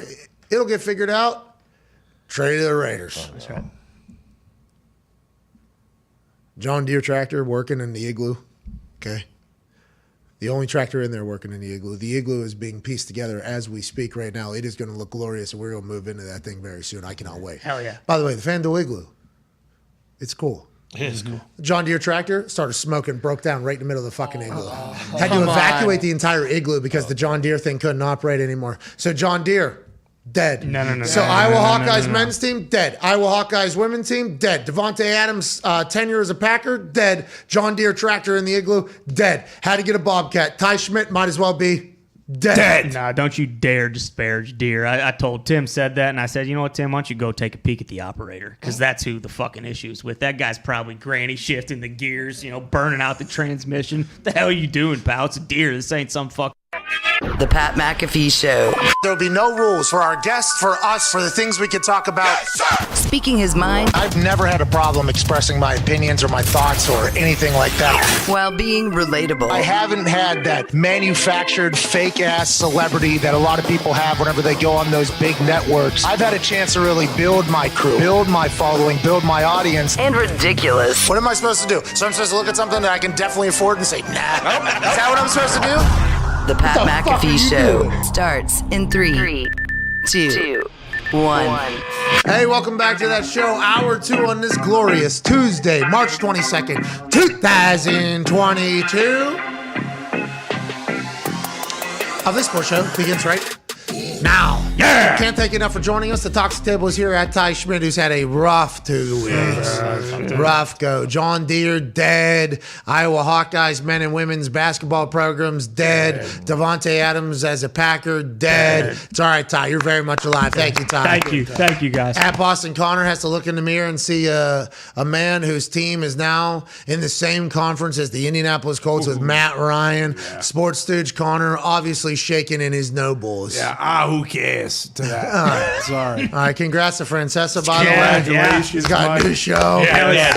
Sports Pup is back. I believe his birthday was yesterday, too. Happy birthday. Happy birthday, Mike. At Tone Diggs is here, the host of T4. We had the first episode of that last hour. Probably have the next episode this hour. Yes. Right. Behind the glass, everybody, appreciate you all for being here and joining us from an attic in Ohio. Ladies and gentlemen, college football national champion, Super Bowl champion, Ryder Cup champion, COVID survivor, AJ Hawk. Yeah! Steve Jobs Hawk. Hey, Francesa's back. Where can I watch? Not 100% sure if you'll. I don't know. I'm not sure. But does he have a new show? Is he back? Yes, there's a new show coming with Francesa. He's rejoining Monza. That's right. The tag team is finally back together that we've been waiting for, and he's doing a show somewhere about something at some time, and I can't wait to go somewhat crazy while listening to Sports Pup again. That's good. I mean, I'm sure he sees Mad Dog sparring with Stephen A on ESPN once a week, and he's like, I got to get back out there. I want the Thursday spot after Mad Dog. Oh, so you think it's Stephen A versus Mad Dog, and then next Stephen A versus Sports Pope? I mean, that's not a bad angle to have, I feel like. And maybe have him do each hour. Ooh, Stephen A has to go back into his corner after the fucking first round, first hour. Mad Dog got me. Now I got the Sports Pope coming out for hour 2, and then hour 3 is both of them. Oh shit! Both of them bickering with each other. What's up, Eddie? Hey, what's up, Mike? What's happening? Hey, Mike, Stan Lee died today. Did you ever meet the guy? What do you think of him? Stan Lee. Yeah, Stan Lee. I don't know Never who he heard of is. Stan Lee? Don't know who he is, no. Jesus. Who is he? Who is he? Guy hangs up. Who is Stan Lee? He was one of the creators of Marvel Comics. Oh, who cares? I'm sorry, I'm not a comic book guy. Is that who he is, Stan Lee? The guy who created Spider-Man. That was his big created Spider-Man? Sorry. I never was a comic book reader as a kid. I apologize. Never. I've watched that video 1,000 times of that clip right there. And rest in peace to Stan Lee, by the way. Yeah. Rest in peace to Stan Lee. I've watched that clip 1,000 times, and it wasn't until this weekend that I really caught his last never. Like, he didn't back off it at all, by the way. It wasn't like, oh, I'm so sorry. I understand that guy. He actually, I've never read comic books, and then just wanted to make sure everybody, never at the end. Never. What a legend. He's back. Yeah, so are you, AJ. Let's talk about some things that happened yesterday in the NFL world, shall we? Matt Ryan comes to the Colts. Marcus Mariota now 2 years with the Falcons. How do you think each team fared there, AJ? It seems like this is what they wanted, right? Like the Colts got there, as I think you said, like you keep calling Matt Ryan an adult. Why? Because he dresses nice and he has a nice fitting suit? Hell yeah. And I don't think he's going to put the ball in that left gloved hand, backed up in his own end zone in the fourth quarter against a division rival and shot put a pick 6 for 0 yards. That's why. That is why, AJ. You have any other questions, sir? It does make sense, though, when you see Matt Ryan coming into town. You're like, okay, this guy is a professional. Like, this guy knows the program. He's been doing it for years and years in the NFL. So I get that, and I understand old Artie Smith. He has this guy, Mariota, in Atlanta that I think – I mean, it will be interesting to see. Like, what if all of a sudden Marcus Mariota is Marcus Mariota again, and all of a sudden he signs a 6-year, $300 million deal in a year and a half from now? I mean, he looks awesome in the threads. Yeah. Okay, Dirty did a jersey swap. We appreciate Dirty for doing such a thing. But remember, we saw him for that, 4 plays after Derek Carr blew out his groin on Thursday Night Football. A lot of juice he brought. Juice, the whole team, the entire game shifted and changed. He was dropping balls into a bucket. I got a chance to watch Marcus Mariota, obviously, up close and personal when we played the Titans 2 times a year. He's a ball player, dude. Marcus Mariota is an absolute ball player. Now, granted, that team had a turnover. They have Ryan Tannehill in there, and Tannehill goes on to have smashing success. And I don't know if that's necessarily a shot at Marcus Mariota or has been viewed as such in the fans' eyes or whatever. But Mariota's got a chance now, a couple of years to sit on that. I assume he's learned. I'm assuming he's got better at football. Now he's getting back into a system that he understands and knows. He's got Cordero Patterson, who's just football player, basically, does whatever. Marcus Mariota could have a great year. Maybe he will become the franchise for Artie Smith down there at the Falcons, and they're paying him like $7 million or something like that. That's a great number. Are they going to bring anyone else in? I know he has Kyle Pitts, obviously, at the tight end position. Calvin Ridley is suspended the full season. Who else is he throwing? Ridley was going to be gone, I think, anyways, even if he wasn't suspended on an 11-gamer. And by the way, they're saying he bet more than what he said he bet. Are they really? Quite a bit more. Yeah, that's what they said. They came out. It wasn't like, by the way, for how much Calvin Ridley makes, the amount of money he bet in that one weekend, if he was to do that every weekend, I think people would say, all right, a little alarming. But the fact it was just one weekend, I think most of us who were in the gambling world would be like, I can see how Calvin Ridley would bet that amount of money. Now, I assume he lost all this. I mean, he was doing parlays, so I think he lost all that money. So you would think he'd also figure out a way to win, too, because he is Calvin Ridley. With that being said, can't be gambling on games if you're in the NFL. It doesn't matter if you're with the team or not with the team. I don't think anybody that gambles on games wants that to happen, and nobody in the NFL wants that to happen. Full year is a long time, but I think this is a precedent setter. Anyways, before that all happened, I think Calvin Ridley was getting shipped out of town anyways, right? Yeah. He wasn't going to be there. So they got to figure out weapons for the Atlanta Falcons regardless for Marcus Mariota. So do the Colts, by the way. And everybody automatically starts piecing together, well, Julio Jones is out there. He's available. He'll probably be at a good price, too, right now because of what happened in Tennessee coming out of Atlanta. Him and Matt Ryan know each other well. Jarvis Landry's still out there. There are still weapons available on the market for any team that needs them, like the Colts, like the Atlanta Falcons. Is there a chance one of these teams takes a shot and throws a lot more money at a guy like OBJ to him come, obviously he's coming off the ACL injury, and we hear reports that he wants to go back to the Rams. Yeah. So what if Chris Ballard just throws him a bunch more money and says, hey, bud, come on over? Well, Von Miller want to go back to the Rams. I heard Brandon Beane say, and Brandon Beane was like, we had to put together a nice deal for him. We're excited to be here. He's going to miss his teammates in L.A. He's a full, very loyal guy, so that wasn't easy for him to come here. I think Odell Beckham Jr. in the same situation as Von Miller. Now OBJ's tweeting, hey, random thought here. He just said, random thought. This is a random thought I had, while I'm doing rehab here for my ACL. Bruh. I really think Matt Ryan of the Colts is actually fire. I think Bro will elevate and do something special over there. Ooh, all right, I don't like they said over there because that's basically saying he's not going to join our team. All right, the there a little bit interesting, but maybe it's because he is a free agent. He's just kind of looking around, surveying the scene. I think so too, OBJ. And guess what? OBJ, there's a $14 million house right here. Oh, so sick. Own half the city, dude. You love it. You love it. We love it. We love you over here. Be vastly different than LA, obviously. We don't have as many human feces on the ground anymore. True. Anymore, hopefully. It was a tie ball game there for a bit when he came to poop on the floor. But, I mean, maybe OBJ is a guy that we grab. Maybe Jarvis Landry. Maybe Julio. What happened? Julio dead? I don't think so. I don't know what is going how. on. He seemed to look all right in what I've seen. I'd have to go back and watch all the tape. Like, has Darius watched? I would imagine D-Butt would watch and let us know if Julio, like, what he looked like. By the way, we should have Darius on within the next day or so. I'm not sure if Darius is watching or not. If he is, D-Butt would like to talk to you in the next day or two about what AJ just mentioned right there, because he would watch all the film and know. It hasn't worked out. It didn't work out in Atlanta. He got hurt. And by the way, he only got hurt like 2 out of his last 13 years or something like that. And then now make it 3, I guess. So it's been a couple injury-ridden seasons here for Julio Jones, which makes everybody think that the Tennessee Titans paid way too much for him last year. That was the immediate response. Oh, that's too much. That's too much. Whenever I was pushing for the guys going to be joining us in about 50 minutes to get him, I'm like, hey, why are we not getting a weapon like Julio Jones on our team? Why are we not getting, he goes to division rival. Of course, fucking A. And ain't didn't do anything. So I look bad. Chris looks good. Chris going to join us in 50 minutes. He gets Matt Ryan. We should press him. Hey, you're getting Odell Beckham Jr., you're getting Jarvis Landry, you're getting Julio. But also, we have to remember, these wide receivers, these young wide receivers are much better than they've ever been for whatever reason. I'm not saying that trend is going to continue, but if you look at the last 3 draft classes, the young wide receivers, because of the 7-on-7, because of the content and the Instagram footage of you working out is good. Like, working out is good, not only for football, but also for content, which is what everybody enjoys. So maybe there's some young guys that Chris Ballard has his eyes on. We lose Pascal to the Eagles. We got to get some weapons, though. But maybe we'll press him and see if he's going to make another big swing. We should. I mean, the Packers obviously are in need of. I would assume they're going to draft a couple receivers that you would hope they would. So I bet the Packers and Chris Ballard probably share a lot of the same receivers they like. Hey, how's Aaron doing? You talk to him? He good? No, I don't know. I mean, it's great. What? What do you mean? How should he be doing? So this guy's scared to even tell us how he's doing. Do you know or not?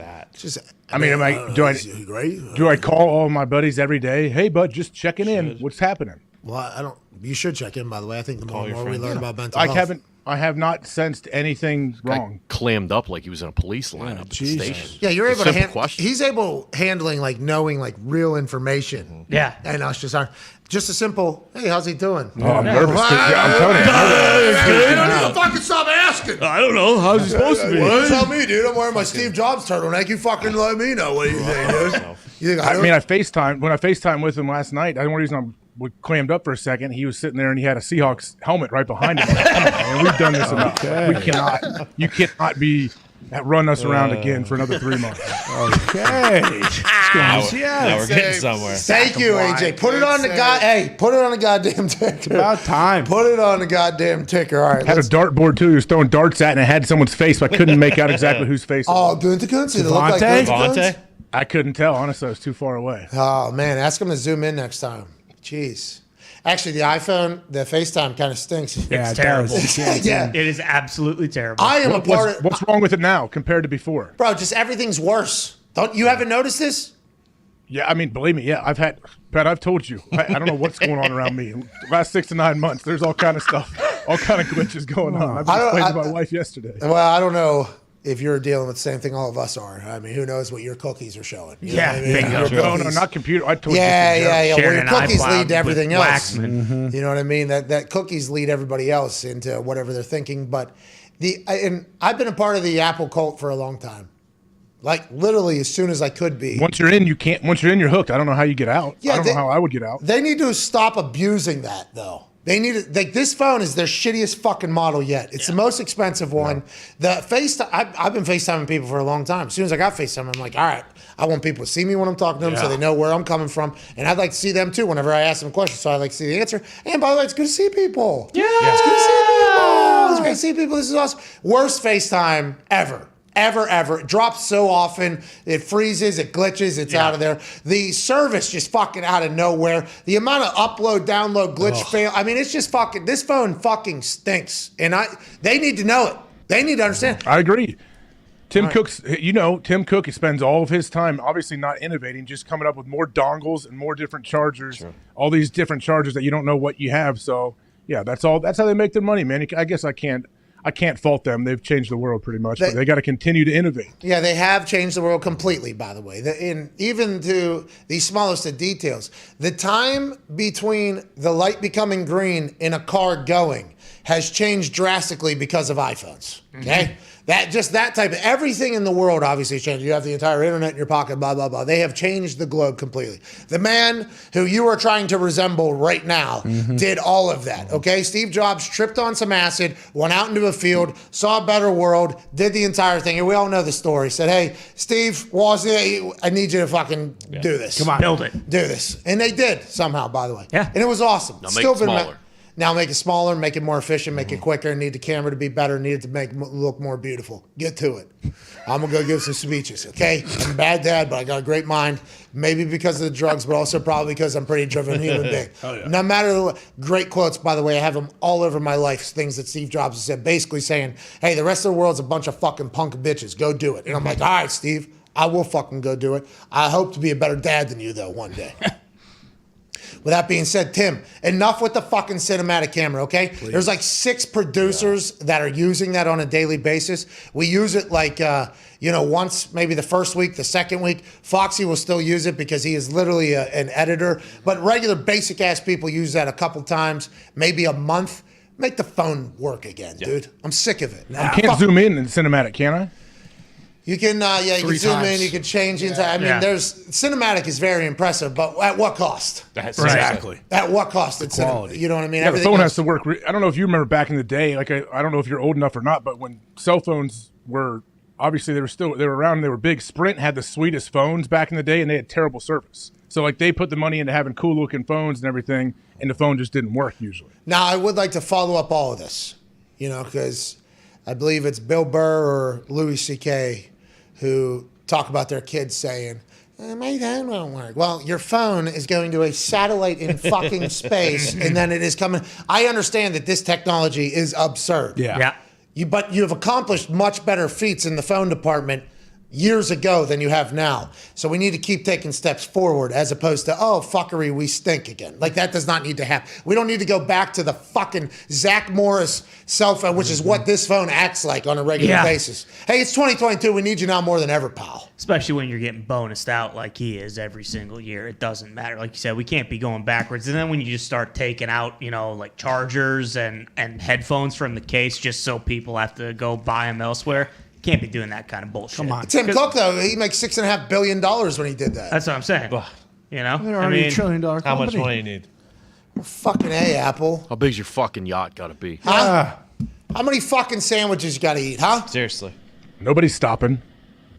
Yeah, well, I'll buy the next one, too. Yeah, that's for the sure. thing. How they figure it out. Well, they'll just send you a little update. It'll be fine. That's all they got to do, right? No, every time there comes an update, I'm like, cool, they're going to figure out the bugs and the glitches on why this phone stinks. And I download it, and then I'm like, all right, let me see if I can FaceTime somebody. And I go, and then a little fucking triangle with an exclamation point. Yeah. Why is this happening again? Exactly. Do another update, Tim. Hey, all right? 15 new emojis, though. Exactly. Well, Why's what's the buddy? the old buddy? Why's the buddy? I saw that. All right. Let's move on.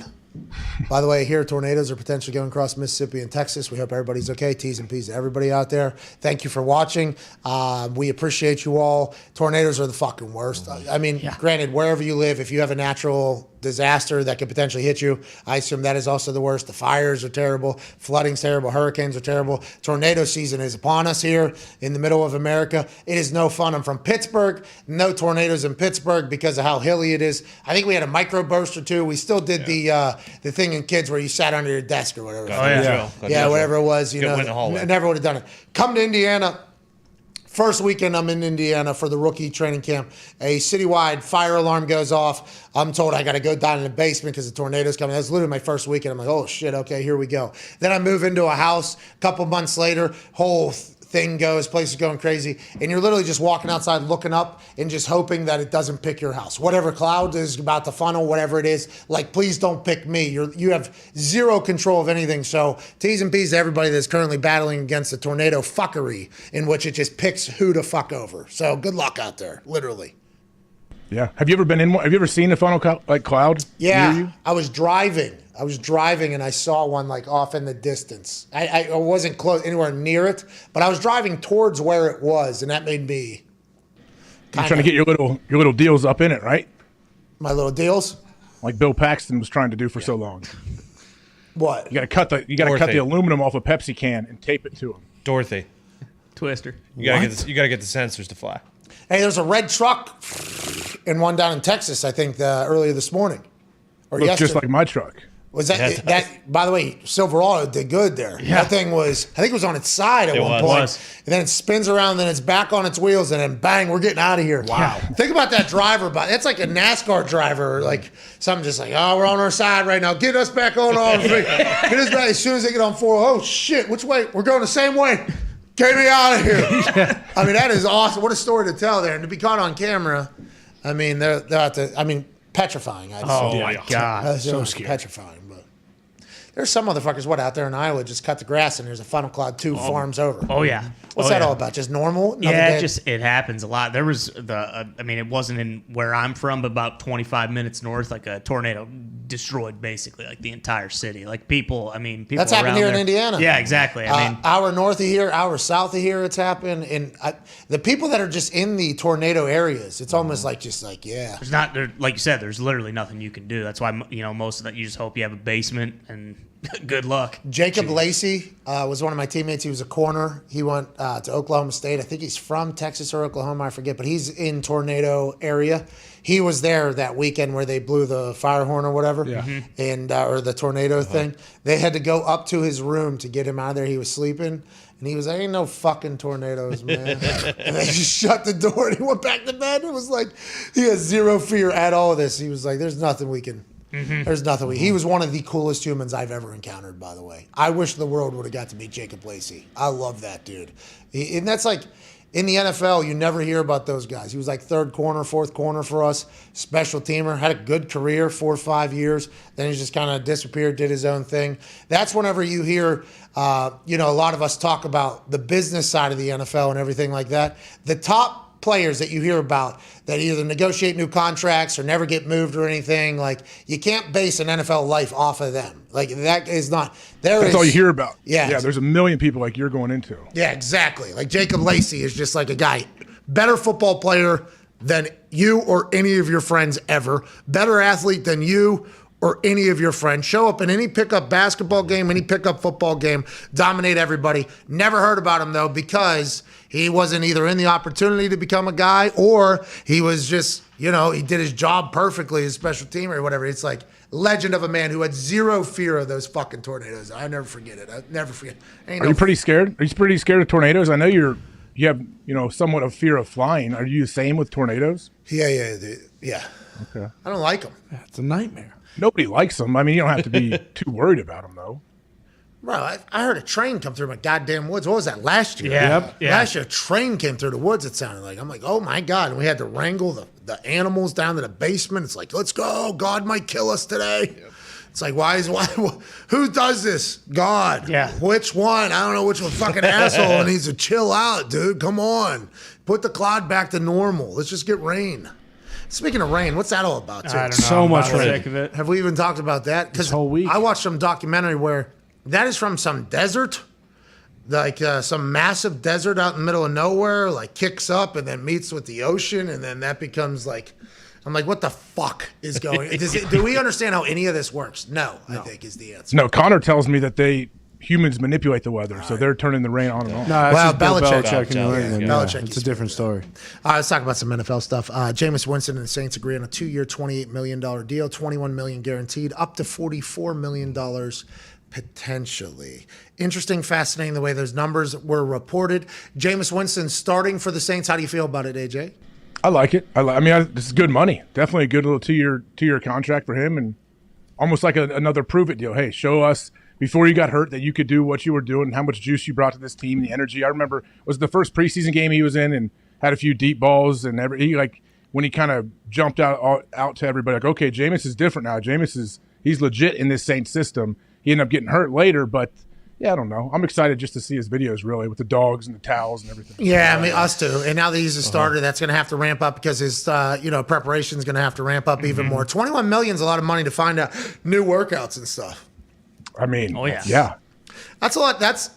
You said prove it deal, but $21 million is a fucking. It's not prove it. I mean, prove to us that we're going to give you a 5-year extension after this. Yeah. That's what I'm saying. And what if he's a guy? Remember LASIK happened? Yep. Yeah. And he had a great start to the season before he blew his knee out. Threw a tud in the Nickelodeon game. Mm-hmm. Yep.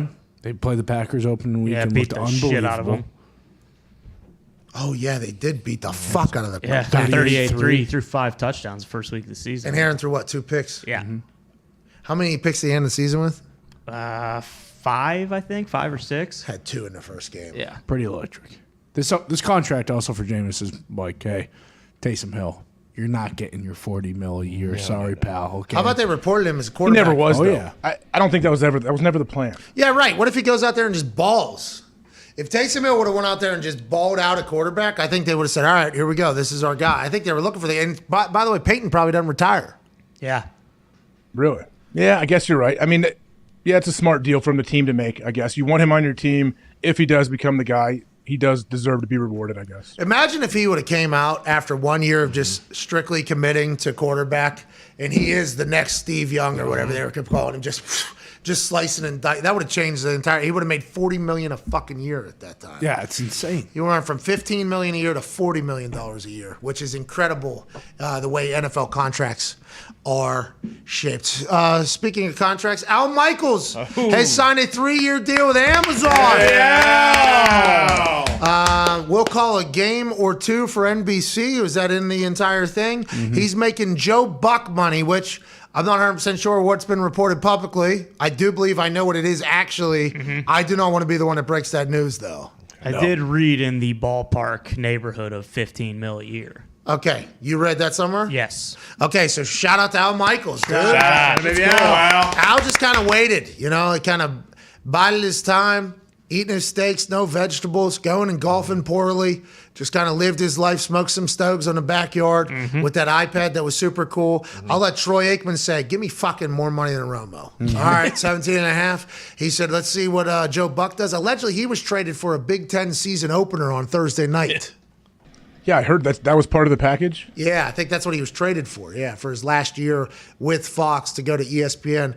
Big Ten season opener on Thursday night. Big noon kickoff show. Yeah. Okay. The BNS probably going live. That's right. Yeah. Well, now all the prime time. What's it called? Big noon kickoff. Big noon kickoff. That was Do they call it Bink? I don't think so, but they should. That'd be sweet. And we're coming to your city. Yeah, we're a little binky. Coming to your city. Your brother's on there, right? Yeah, Brady's on there. What do they call it? What are the nicknames? Boink? Bink? Big noon kickoff. I think now, after they see this, they'll definitely change it. Binky. That's good marketing. Great. Yeah. Unbelievable. Hey, you want to stop by Bink? Thursday night, Big Ten season opener. Fucking traded Joe Buck for it. What? How's Joe Buck feel about that? That's a pretty big game. Yeah. Yeah. Yeah. So who's going to be calling it? Which one? Gus Johnson, probably, an old cuzzy with the blonde hair. Glad. Joel Klatt. Oh yeah. Okay. Unless who's doing World Series now for Fox? Kevin Burkhardt. Yeah, I believe. He's great. I like Kevin. So Gus also great. Who becomes the one NFL guy? Gus, right? I think it's going to be Burkhardt Gus. does games already in the NFL, so Gus should get the big ones, right? I think it's going to be Gus, Greg Olson. Ooh. Probably. Or Gus and Aqib Talib. I like that. I mean, hey, I would love that. You think Fox would do that though? No. I mean, they put them together for games, not the top game, but they put them together. They were calling like Lions games. Always. Yeah. And they're awesome. It was like my Packers Lions call. They just kind of threw. We'll put old Michael Smith and Robert Smith. Bob Smith. It was Mike and Rob. And Mike was Michael, working too. behind us Yep, on the that's right. camera. Well, Adam Amin and Stink did the Broncos games, right? Maybe it'll be Adam Amin and Greg Olson. Yeah. Ooh. Burkhardt and Olsen were their number 2 team last year. Do you just promote them? I don't know. Put Gus in there. He's so good. There's also Kenny Albert and John Vilma. True. Yeah, that team I could do less of. Yeah, bump them down. Is Goose still working there? Whoa. Moose? Keep it. They did a lot of Colts games. Yeah, exactly. And No, but that's what I'm saying. Like, hey, they can. I can do less of them. I'm meaning like for games that I watch. I'm not talking about as a whole. I don't mean take their jobs away. I'm saying put them on the Lions games. And then, But not everybody deserves to have those jobs, though. I would like to let that be known. Fair.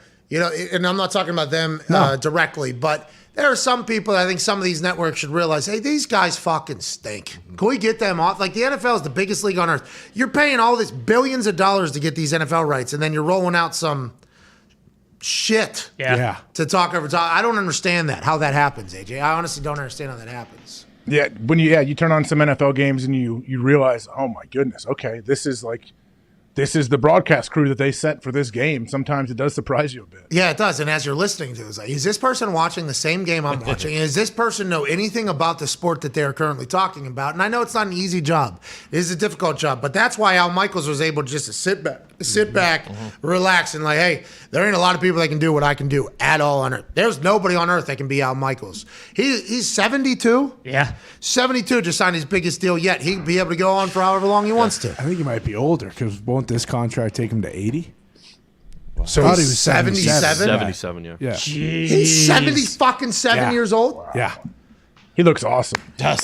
Sounds awesome. Looks Sounds awesome. awesome, yeah. His brain, I need to ask him how much weed he smoked to see if, True. Because I am a little worried about, my brain whenever I get older, but also when I'm older, fuck it, who cares? Yeah, he's never eaten a vegetable either. I think he's more one of one. There you go. Al Michaels, his system is just a well-oiled machine that, will always run. I did get a little choked up seeing the Chris Collinsworth one last slide in yesterday. That was. Hey, at least they got to do the Super Bowl before all this shit started. Yeah, and the Los Angeles Rams won it. It was a good Exactly. game. It's like fate almost. So is Chris Dunn calling games? And the Bengals were playing. Yeah, Bengals are playing. No, he's not done. No, I he's believe with, Tarico's yeah, with him Tirico. now on Sunday Night Football. So Mike Tirico moves out there. Who's doing Notre Dame? Jack? Drew? Oh, Drew and Jack. No. Okay. No, it might be Jack doesn't do play-by-play, does he? No. They might be priming him for He's it. a host, isn't he? Jack's a host, though, I think. I know, yeah, he's a host, but that's different than play-by-play. Who's Liam? Would be Oh, Liam? Liam McHugh. I don't know if he does play-by-play here. Liam Gallagher? Is that Is something? that Oasis? That's Oasis, I think. Yeah. That is Oasis. Oh, what's an Oasis song that I know? Wonderwall. I Yep. wish you would step back from That's not that. Wonderwall. That's not Wonderwall. Cause That's not- maybe There it is. There it is. you're gonna be the one that saves me. So much confidence. I swear that's a Wonderwall song, and it was A stolen. Wonderwall. What? Third Eye Wonderwall is Blind. the name of a song. Right? Yeah, that This one. guy Because stinks. maybe you're gonna be the one. Yeah, that's the one. That was the one. That was the one I was thinking of, and then Third Eye Blind just naturally came out. I was just listening to it this morning. Wonderwall. No, the not Third Eye Blind one. No, the jumper. This guy said that Matt Ryan knew the Tennessee Titans offense Yeah, he because does. Artie Smith was his coach last year. Maybe they just kept the Artie Smith offense completely intact after he left Tennessee. They did. But I'm not 100%. They hired from within. Hey, Connor. Love that brain power. Let's go to the 5 Energy phone line here on this Matt Ryan's quarterback of the Colts Tuesday. Wesley in Colorado, what's going on, pal? Hey, how's it going? It's going.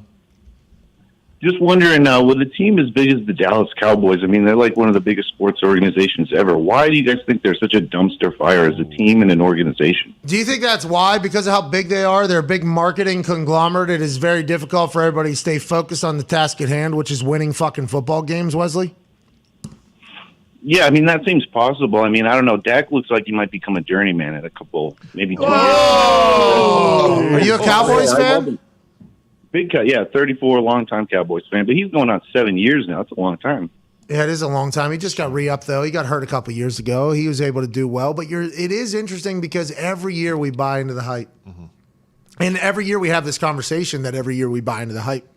I'm actually getting to the point where I'm sick of having the conversation about the conversation that we have about the Cowboys. And I don't think I'm the only one, but the Cowboys do numbers. Anytime you talk about the Cowboys, people listen, people want to hear what you're saying because the Cowboys are polarizing, obviously. Jerry Jones at the head of that thing, because their fan base is so loyal, so passionate, so large, because of the marketing push behind it. They're on national TV every fucking weekend. I mean, you're seeing the Cowboys every single weekend. Whenever you have people get hired just strictly because they were Dallas Cowboys, so do you think the Dallas Cowboy narrative is going to continue to get pushed?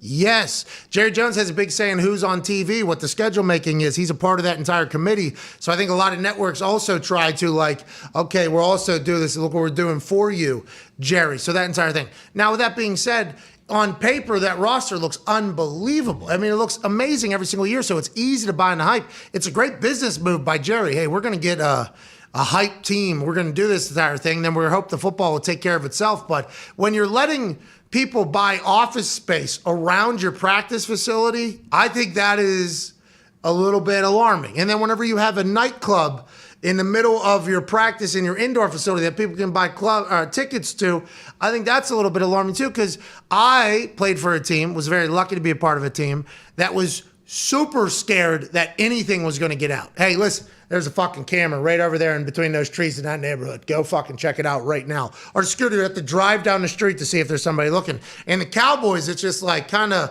whatever you want, you get to see, and you're in there. I'm not saying that's why they lose, but there's shit like that probably stacks up on top of each other that it's hard to focus on the task at hand. I don't know. I might be wrong, though. I'm not sure. It's possible. I mean, the whole saying when everything's bigger in Texas, Jerry is the sole reason why the Cowboys have such an international fan base.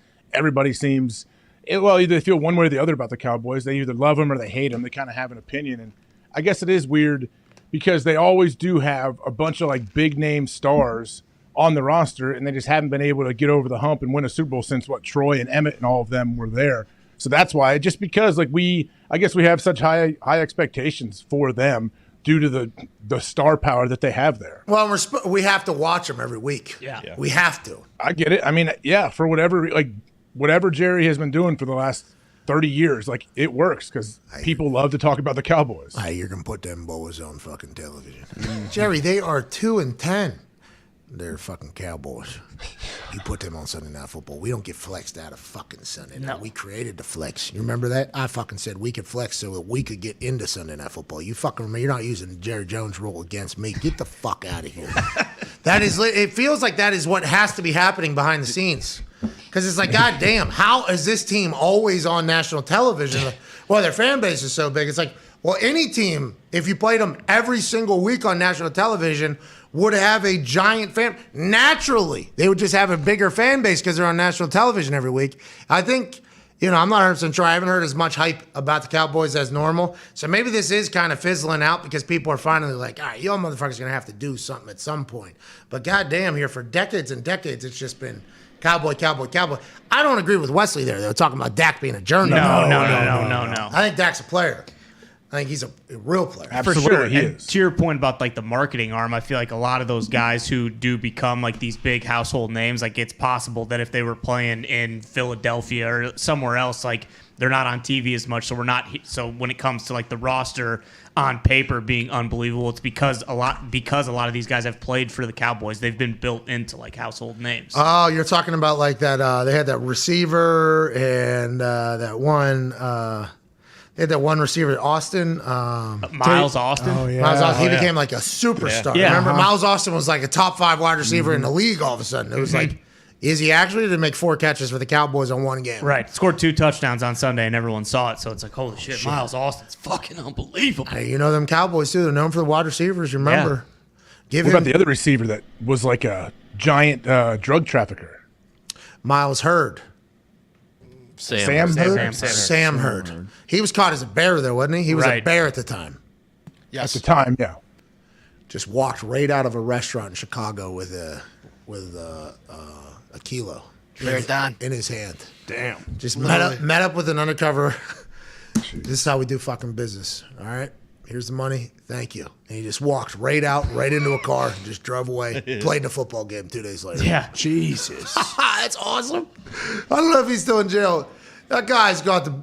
I think he's still there. That guy's got so much courage, man. He was training in the morning, moving in the afternoon, trying not to die probably late afternoon, and then training again at night. He was an NFL player while also being a drug lord, the guy that was actually calling all the shots and making all the moves. Had nobody on the street really, just doing his entire thing. He gets out in 2025. I want to let everybody know we are attempting to talk to him immediately. That's on May 17th. We would like to talk to Sam Hurd. Yeah. If anybody get on, have a week, Sam. Go do your thing. Mm-hmm. May 24th. Want to reach out? 2025. We would like Sam Hurd on this show. I am so incredibly impressed. Obviously, his drugs affect families and everything like that. I'm assuming a lot. But just the ability to multitask the NFL and drug lord, and he was hands-on, they're saying. Oh, yeah. He was hands-on in the work. He was doing it. Is very difficult. I don't think a lot of people can accomplish it. So I feel like that's worthy of a fucking conversation. Are you kidding me? I mean, I would hope he's writing a book right now, or he's been writing while he's in prison. I wonder, people say they hear us in prison or watch us in prison? Someone was watching us in prison. I wonder if Sam Hurd's watching. Hey, Sam, Hey, man, I don't think you should have been going to restaurants picking up kilos yourself. And I assume a lot of people in jail are telling you that right now, and probably have been. But fucking A, man. A lot of courage on you. Yeah, a lot of courage on you. All to steal. I couldn't even. Imagine just walking out of a high-end restaurant in the middle of the fucking day, daylight, just with a kilo in a suitcase. Like, I accidentally have an edible in my bag, and I'm in Indiana. I'm back in India. I'm like, find me a toilet. Give me a toilet. Yeah. I'm not letting these motherfuckers catch me. I can't do that at all. Whoa, Black Betty, man, whoa, Black Betty. Johnny Depp walking out of the airport in fucking everyday life in restaurants in Chicago while being in the NFL. Absolutely insane. Zito just gave me a little bit more information. During the NFL lockout is when he was moving and grooving at his best, at his highest. Yeah, so he had no, insurance. He had that Cobra insurance that we all had to pay for. So he was like, I'm going to make the most of this. I'm going to go try to get shot a couple times. So let me move. He probably didn't trust anybody. That's probably why he was carrying it himself. Like, who can you trust in that world? Obviously, he bought it from an undercover cop. Yeah. I believe in the drug game, that is always what ends up getting you. Urlacher? Why didn't you call him or something? Wait, you think you helped him out? Some help. Hey, I landed at O'Hare last night. I saw the O'Hare. He's got like 5 of them. There's like 5. Yeah, that's a good one. Nice. O'Hare sign. We were flying in above it, and I saw it down there. I'm like, fucking Urlacher right down there on a billboard. O'Hare. And you're in Rosemont, too. That's everywhere in Rosemont. Clever. Very clever. That is good. Genius. Hey, that arena was very close to that airport. Oh, yeah. Very close. Huge arena, too. Yeah, very large. And the Bulls were playing in Chicago the same night. Yeah. Really? They were playing downtown, I guess. Put a butt whooping on the Spurs, I believe. Yeah, like 113-90. Toronto. Yeah. Or Toronto, yeah. Yeah, and by the way, Raw was sold out. I mean, that place was A lot of people in that city. AJ, it was cool, AJ. It was cool. Where was it? What arena? Allstate Arena in. Is it a white one when you're driving by on the highway? Ooh, I I think it's blue. Right? Is it blue? Blue and white, maybe? Right I next feel to like the I've seen Target. Big I Target. know I've driven by it. Every time I drive by it, I'm like, who plays there? What do they do there? A lot of bands. there. It's just like a show arena. Yeah. It was awesome. That place, it's set up interestingly. We had to get like upstairs, downstairs. And the around. Windy City Bulls play there. I might be wrong, though. Oh, really? The who? The Baby Bulls? I guess you could call them that, yeah. Our G League. It was all, hey, I got no intro music still coming out to the SmackDown theme. Are you ready for a good time? Do you have to bring your own? How's that work? I don't know. I've made a couple pitches. I guess they're all very expensive. So I said, hey, I'll pay. Man, what do we got to do? Also, I think we saw a UFO on the way home. Oh, real talk. Pretty Saw sure. one. In the plane? Yeah. Well, it wasn't in our plane. No, it was outside of our plane. Next to it. No, well, you saw it from inside your plane? Yeah, so there was just this there was just a round orange light. Yes. Just sitting in the sky randomly out of nowhere. Floating. Didn't appear if there was there was no pole or anything holding it up. Just sitting there in the sky. You see it was orange? Orange, yeah, round. Oh, big poles was probably moving around. Well, I don't. It wasn't. It was back near Indianapolis. And it wasn't when we were in Chicago. Chicago O'Hare, by the way, mighty full of themselves. You guys are going to have to take the tractor around 15, 20 minutes. We got too many planes coming in here, okay? All right, have a good. Yeah, it's all right. Get over here. Get more fucking runways then. Please. What are we even doing? Gotta go there? midway. But as we're flying, no, it's too far away from Rosemont. I would have never made it for the show. But as we're flying home, we get close to Indiana. There's some houses, but not really. It's just pitch black. And we just see this orange glowing. I see it, and I'm on some vitamins because in Illinois it's legal, you know? Sure. I'm on some vitamins. So I look to my left. I'm like, what the fuck is that? And I'm just staring at it. It's not moving. And then Foxy, as soon as I look over, Foxy's got his iPhone on. And he's zooming in. He's like, it's round? I think I couldn't see it with my bare eye. And then it just sat there for 15 minutes. We flew by. That thing's probably still sitting there. Yeah, I'm it like, didn't move at all. I'm like, oh, that's a UFO. We just saw. Did you film it? Yeah. Where's the video? Did you ask the pilots about it? Need to see it. Pilots. It was another. Hey, it's going to be bumpy the rest of the way. Sure. I don't know if they were. I don't know if they were paying attention to anything. We should have asked them. They're good. Hey, good plane. Very good plane. Good plane, good pilots. Good plane, good pilots. Yeah, it was very good. Good flight out there. But yeah, we saw a UFO. No big deal. Quite a Monday. That's sweet. All right, let's answer a phone call here. Let's go to. Yeah, we have the footage though. Yeah, I'm trying to send it to Z right now. Yeah, we'll let you guys be the judge. Yeah. Okay. Yeah, I'd love to see it.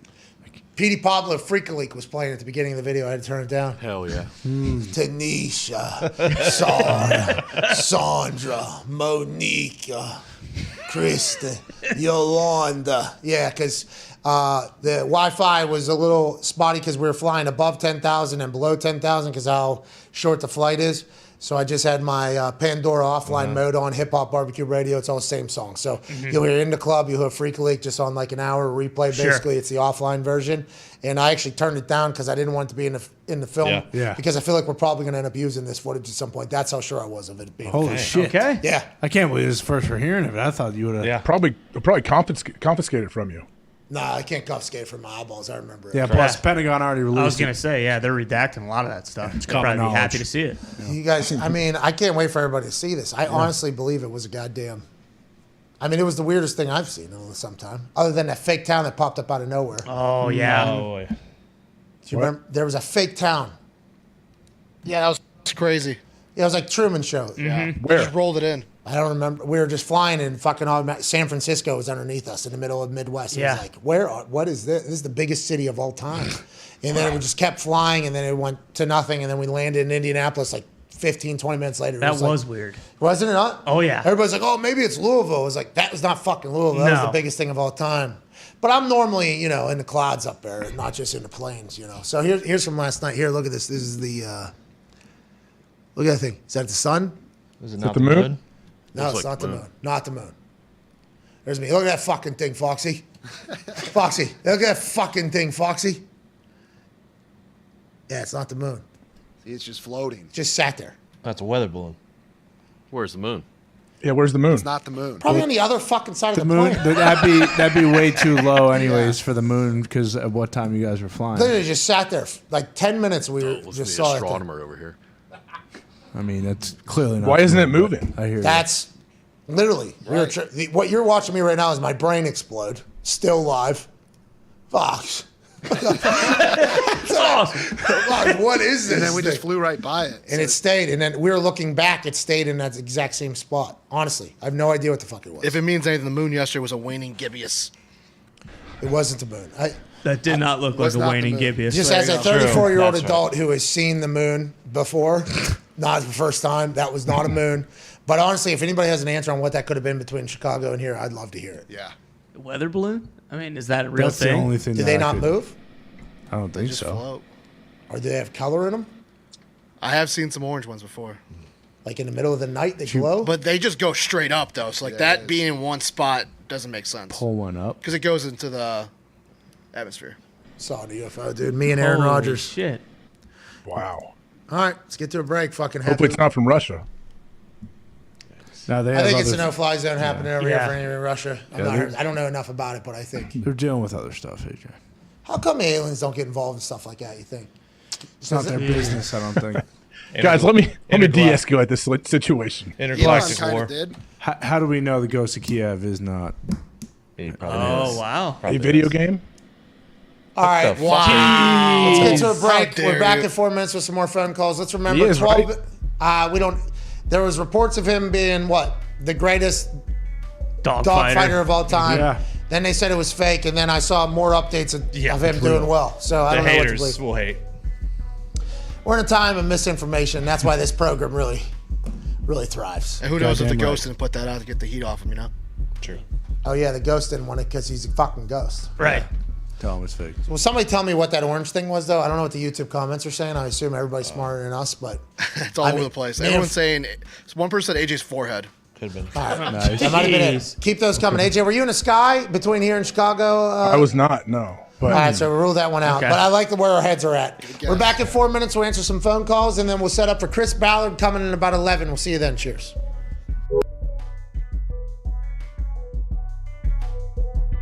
Play-by-play legend, Al Michaels. Yeah! What's up, man? Oh! You know, I decided to dress for success. I respect I've been working out all week, baby, just to be your doppelganger. And I got to tell you something. I don't know what the future's going to hold next year. But if you got a spot for me, either in the studio or I could play the role of AJ Hawk as well. We have room for you wherever, whenever. Oh, what is? Okay, so let's dive right into it. You know that I exist. This is awesome. I love this show. No. This is everything I dreamed about, right? No holds barred television. None. How long you been in the game? TV game? I said forever, but I should have done more research. This is 100% on me. How about 1968? I did the Hawaii Islanders of the Pacific Coast League. Minor League Baseball. Then on to the Cincinnati Reds in 1971. That's 50 freaking years ago. Marty Brenneman succeeded me for the next 44. I did 3 years there, and then I went to San Francisco. The Giants tripled my salary. And that's why. And then ABC for 30 years and NBC for 16. And here we are, man. Steven in Nashville enough. What's going on, Steven? Hey, hello? Pat? You guys can hear me?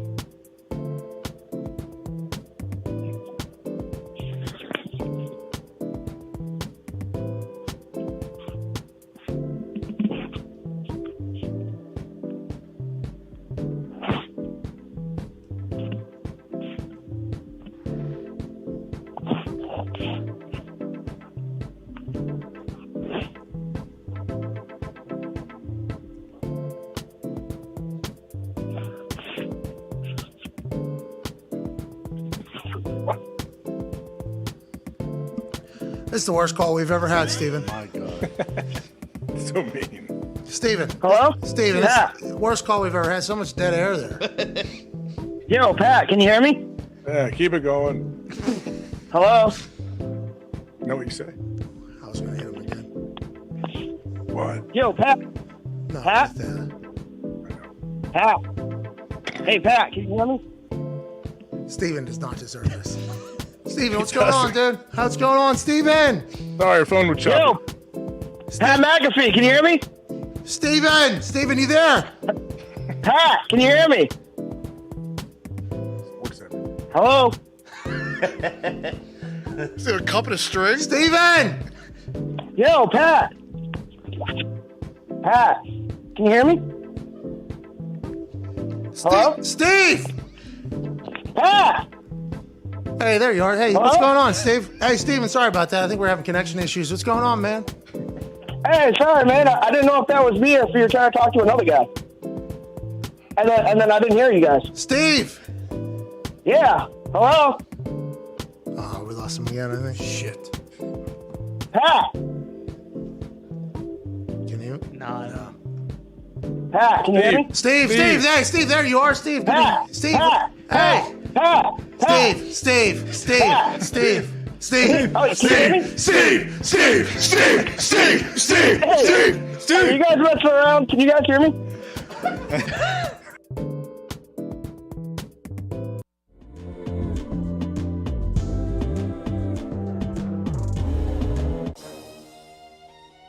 Hey, welcome back to the Pat McAfee Show here, wrapping up hour 2. Chris Ballard, GM of the Indianapolis Colts, who now have a football team after trading for Matt Ryan yesterday, will join us in about 7-8 minutes. We are getting video out of the Liberty Pro Day. Hey, Malik Willis is going to...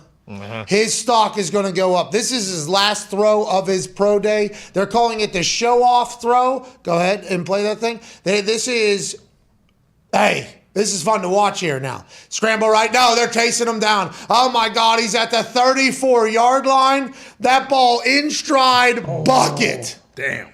67 yards in stride, runs down the field, throws the L up for Liberty, I believe. How you doing? Keep it moving. Celebrates with his boys who probably never could have imagined going to Liberty and having a pro day that's on NFL Network or having over 100 scouts and coaches at it. Congrats to everybody, including Malik, who has been nothing short of spectacular this entire draft season. Tomlin and Colbert in the back of that video grinning like the butcher's dog. We might go up to 2 and get him. I mean, what are we talking about? That's AJ. a Detroit line right there, Tony. AJ, that ball was hawk there. From helping the homeless person over here, from answering Ian Rappaport saying he's excited for his teammates, for all the coaches that are here to watch them, and he's excited a couple other guys are going to make it to the NFL now. This dude seems to be the guy.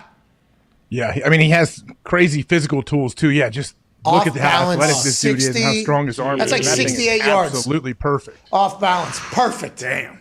And also how he runs down and celebrates with him, and then all of his teammates come down. They all celebrate together. That's what the coaches love. Yeah, and by the way, there's a chance that some old white would be like, it's and then as his entire teammates go and like join him, man, that's a cool moment. They're like, hey, we just fucking put on a show out here. Like just like Ian said, some wide receiver that just ran routes for him that maybe some team never heard of or whatever, never watched, like he's going to get picked up and get a shot because of this. Malik Willis lifting up everybody around him. It's a beautiful thing. I can't wait to see what happens with him. Appears to be an absolute stud as a human and as a football player. Let's see how high he could possibly go. Maybe we'll ask Chris Ballard, like, how high could he go? 2? Yeah. Everybody's saying he's going 2. Yeah, he's at the same odds as some safety out of Notre Dame, plus 380 to go number 2 overall. Will that be to Detroit or somebody trading up? Who knows? Everybody needs a quarterback. You can get a rookie quarterback who might be able to do what that dude's able to do. They also said at the Combine his recall of plays and what was going on really impressed them because he played at Liberty, so they didn't know what degree of football IQ they forced him to have there. He impressed everybody. Let's go, Malik. Congrats to you. Hour 3 on the other side of this 6-minute break. Chris Ballard will join us. Be a friend, tell a friend. Cheers. Wow. Hey. Really pumped about that one, AJ. Well done. Really pumped. I was heading nowhere there with about 7 seconds left. Had to find it. You know what I mean? Had to find it out there. That's a good time. That fucking was awesome. That's off balance, cross body, like 67, 68 yards. I love how pumped he got. Like and his teammates and everything to celebrate. That was cool to see. Like, what is that you were saying? If there's people complaining about that or say, would you rather have him turn to like his dumb mind coach, his quarterback coach, his accountant, his agent, and celebrate with those guys? Yeah, the quarterback guru that's running the thing going, hey, good throw. That was a good throw. Let's keep our cool here. Let's keep our cool here. Fuck no, I just threw a 68-yard bomb in front of all these coaches. I'm having a blast. I love it. When do you think the last time that someone actually like hurt their draft stock on their pro day was? Because it seems like, you know, like nothing against him. That was obviously incredible, and he's got the tools. But it seems like the last several years, like Zach Wilson, you know, they do like one of those cross-body throws, and it seems like all these guys, their stock just goes up from their own pro days. I'm trying to figure that out too, because these guys got to show up. You know, that's why a lot of them don't throw at the combine and they throw only at the pro day if you're one of the big marquee guys, because you can throw to your receivers. You can set it up to where hopefully you're set up for success and you can look good. Yeah, I don't know though. Remember Johnny Manziel wore shoulder pads in his pro day workout. I don't know why I remember that. Why do you remember that? I don't know. Just because I'm thinking, I know Nick said, why don't these guys do the combine in full pads? And I remember Johnny Manziel was like a big deal. They were talking about him wearing his shoulder pads. Who's Nick? Mangold? Frank Moraldo. Oh, Frank. I asked AJ one time, we were talking about combine. It was one of the Fridays when you left early. I was like, why don't they run in pads? If everyone says, oh, the 40 doesn't matter because it's just straight line speed, you're never running. I'm like, why don't they work out in pads then when they do these drills? That's a great question. Because then he can't have those sweet tights. Yeah, true. Yeah. True. You know, you cover up those Under Armour tights, or what was it? New Era? Yeah. Was it New Era this year? Mm-hmm. I think so. It has been. It has been. I don't know if it maybe. I don't know who else got it. New Era sent me pants, a jacket, tights. Really? I thought they only had hats. Are they selling all that shit publicly? I don't know. It's pretty nice. The sweats are really nice. I don't wear sweats, but if I did, I'd wear those sweats. You're a fucking sweatband. Yeah, I do love sweats. Public sweats. I don't have any New Era sweats, though. They're sweet. I'll give you my pair. You sure? A little big in the ass, probably, for you. But. I don't know if they're available to the public. Apparently, Teddy had a bad pro day. Bridgewater. He went from like number 1 overall to he fell to 32 because he just had a terrible pro day. Oh, the ball was coming out like this, I think. If I Apparently recall. He wasn't had his gloves accurate or- on, and the ball was coming out down like this. And then he landed in the Vikings. Then he almost became an MVP. Then he tore his shit with no contact in the middle of practice, and everybody was bummed for him. Yeah.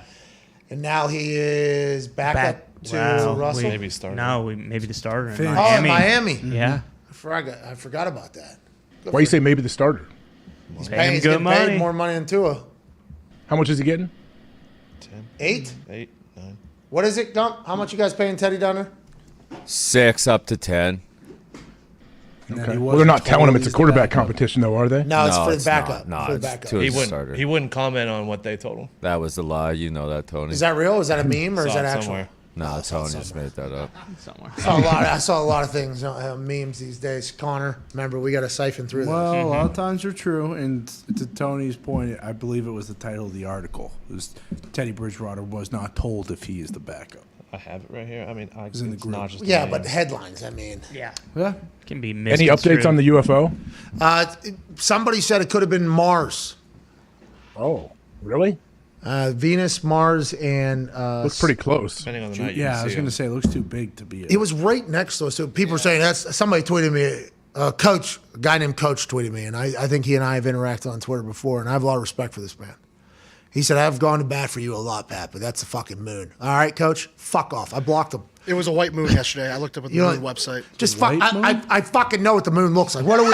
This thing wasn't. What in are we outer even space. talking about? It was right. It was literally right here. It was in our thing. Like, come on, jeez Louise, dude. I guess if you're on vitamins, people question everything you see. But Foxy was just boozed up. He wasn't high. Yeah, Oh, there you go. I mean, what do we Tito do? soda. That's all. Did you have one? Yeah. On a Monday, had to do it. Yeah. It's just tradition at this point. So 3 days ago was a worm moon, and that is a orange hue moon, but that was 3 days ago. Just once again, I would like to let everybody know, as an adult human being who has lived on the same planet as everybody else, I've seen the fucking moon, okay? And I appreciate everybody's thoughts and answers. It was not the moon, okay? Seen the moon a lot. Been close to the moon a lot on these planes, too. All by myself, with other people. I mean, I understand that the moon exists, and the moon is round, and the moon is out there. This was at like 10,000 feet. Okay, I know. You tell me. Is it a fucking moon going down there? Is it dressing up like something else coming down? And you guys are saying it's the moon, or maybe it wasn't the fucking moon, and I wouldn't have said, "Hey, Foxy, look at the moon right over there." Probably wouldn't have done that. Okay, jeez Louise, bro. Somebody give us some real answers. That's what I want to know. I saw a UFO yesterday, The Mars one makes sense. but it was like at 10,000, 15,000 Yeah, feet. it wasn't in space. Like, it was right there. Boom. How many vitamins had you guys had though? No. Yeah, listen, I operate pretty well at a lot of vitamins. It was literally right here, though. I thought maybe it was on like a big pole, but you couldn't even see. Where were you guys? Should have had him turn the plane over towards it. I was trying to get the fuck home. It was a long Monday. What'd you say? Where were you at approximately? 15 minutes probably north of Indianapolis International. Okay. I'm looking. Could have been a Gulf 76 station. I don't think so. The Pat McAfee Show. There'll be rules for our guests, for us, for the things we could talk about. Speaking his mind I've never had a problem expressing my opinions or my thoughts or anything like that. while being relatable. I haven't had that manufactured fake-ass celebrity that a lot of people have whenever they go on those big networks. I've had a chance to really build my crew, build my following, build my audience. And ridiculous. What am I supposed to do? So I'm supposed to look at something that I can definitely afford and say, nah. Is that what I'm supposed to do? The Pat What the fuck are McAfee you Show doing? starts in 3, 2, 1. Welcome back to that show. Hour 3 on this. Oh my God, the Colts have a quarterback named Matt Ryan. Tuesday, March 22nd, 2022. Shot begin right now. Yeah. To my left, dressed like Steve Jobs, is AJ Hawk. He's the all-time leading tackler for the Green Bay Packers. AJ Hawk, how do you feel about the Packers next season with no Devontae Adams? Gonna need some weapons, huh? Yeah, might need a few weapons. Well, I have some faith in them that they will find a way. How's Aaron Rodgers doing? He's doing great. Nice. That's a lot different than the answer we got in the first right. hour, second hour. I mean, he was scared to tell us how Aaron Rodgers was doing. Maybe he caught him in the middle of Pancha Karma. Maybe he saw him at a bad time. Maybe things were coming and it was a bad day, and AJ didn't want to say it. We don't know, but he did clam up for the first time ever when asked about Aaron Rodgers. At the Talks the Table, at Ty Schmidt, at Boston Connor. Tone Diggs, one half of the Hammer Dahn Cowboys, which goes live 15 minutes after this show ends at youtube.com/Hammer Dahn DAHN. Tone Diggs, how have you guys been doing? You guys been winning? We had a good night last night, yeah. Yeah. Everyone was back. Gumpy had some NBA winners. He hasn't played NBA all season. Atta baby Gumpy. I think Nick and I did well on the ice. Mitt's been hot on NBA too. We're good. And college basketball has been beating hell out of everybody. 26 and 26 for the underdogs and the favorites. 28 and 24 for the overs over the unders. So there's no real trends in these March Madness games that we can hop on and ride. So the boys just got to use their intuition, and we appreciate you guys doing it. Thank you, boys. Ladies and gentlemen, speaking of intuition, a man who has had to lean on that immensely throughout his term as general manager for a team right here in the middle of America. He's got a southern drawl, but don't let that fool you. He's a savage when it comes to building a football team. He had a program ready to go, and then a quarterback retired 9 days before the season started. Ever since that moment, he's been trying to track down and trace a franchise quarterback that can lead this group with 7 Pro Bowlers, multiple All-Pros, to the promised land of the Super Bowl, in which the owner has promised 2 of them within this decade. Ladies and gentlemen, General Manager for the Indianapolis Colts, Chris Ballard. Thanks for having me. How y'all doing? Hey, much better now, Chris. What the fuck? Hey, that took a long time, Chris. I'm on this microphone every day looking at your salary cap with $70 million. We got no quarterback. How did you know it was going to all work out? And did you hear the callers from the Colts Nation wondering, hey, we're going to get a quarterback. What the hell's going on? Nobody has any patience anymore. Nobody has any patience. You did, though? Yeah, I mean, you just sit back and you wait, and things will work out the way they're supposed to work out.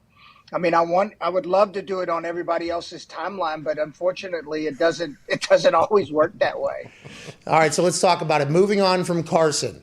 Whenever you made that decision, the backup, I don't want to say the backup plans, but the plans for who was then going to become the quarterback for this team that has been very talented. I mean, incredibly built, very talented team. Did you have options? Did you have ideas? Were you waiting to see how things shaped up? What was the mindset when you trade Carson to the Commanders? I just thought we'd kind of wing it. That's what it felt like. That's what it felt like. That's what I really know. That's what it felt like. Yeah.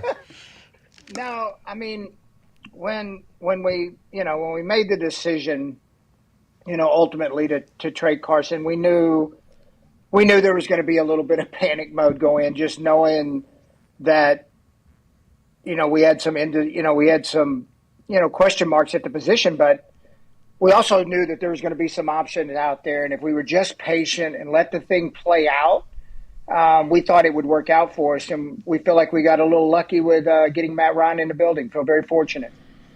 How has it been with getting Matt Ryan in the building? Also, like from when you first started talking to him and he realized that Indy is an option. How was he? Was he receptive? Yeah, it was really good. And the Falcons were great. Atlanta was tremendous through this entire process. And I think it was good for both parties. I think it was good both, for the Falcons as they, start.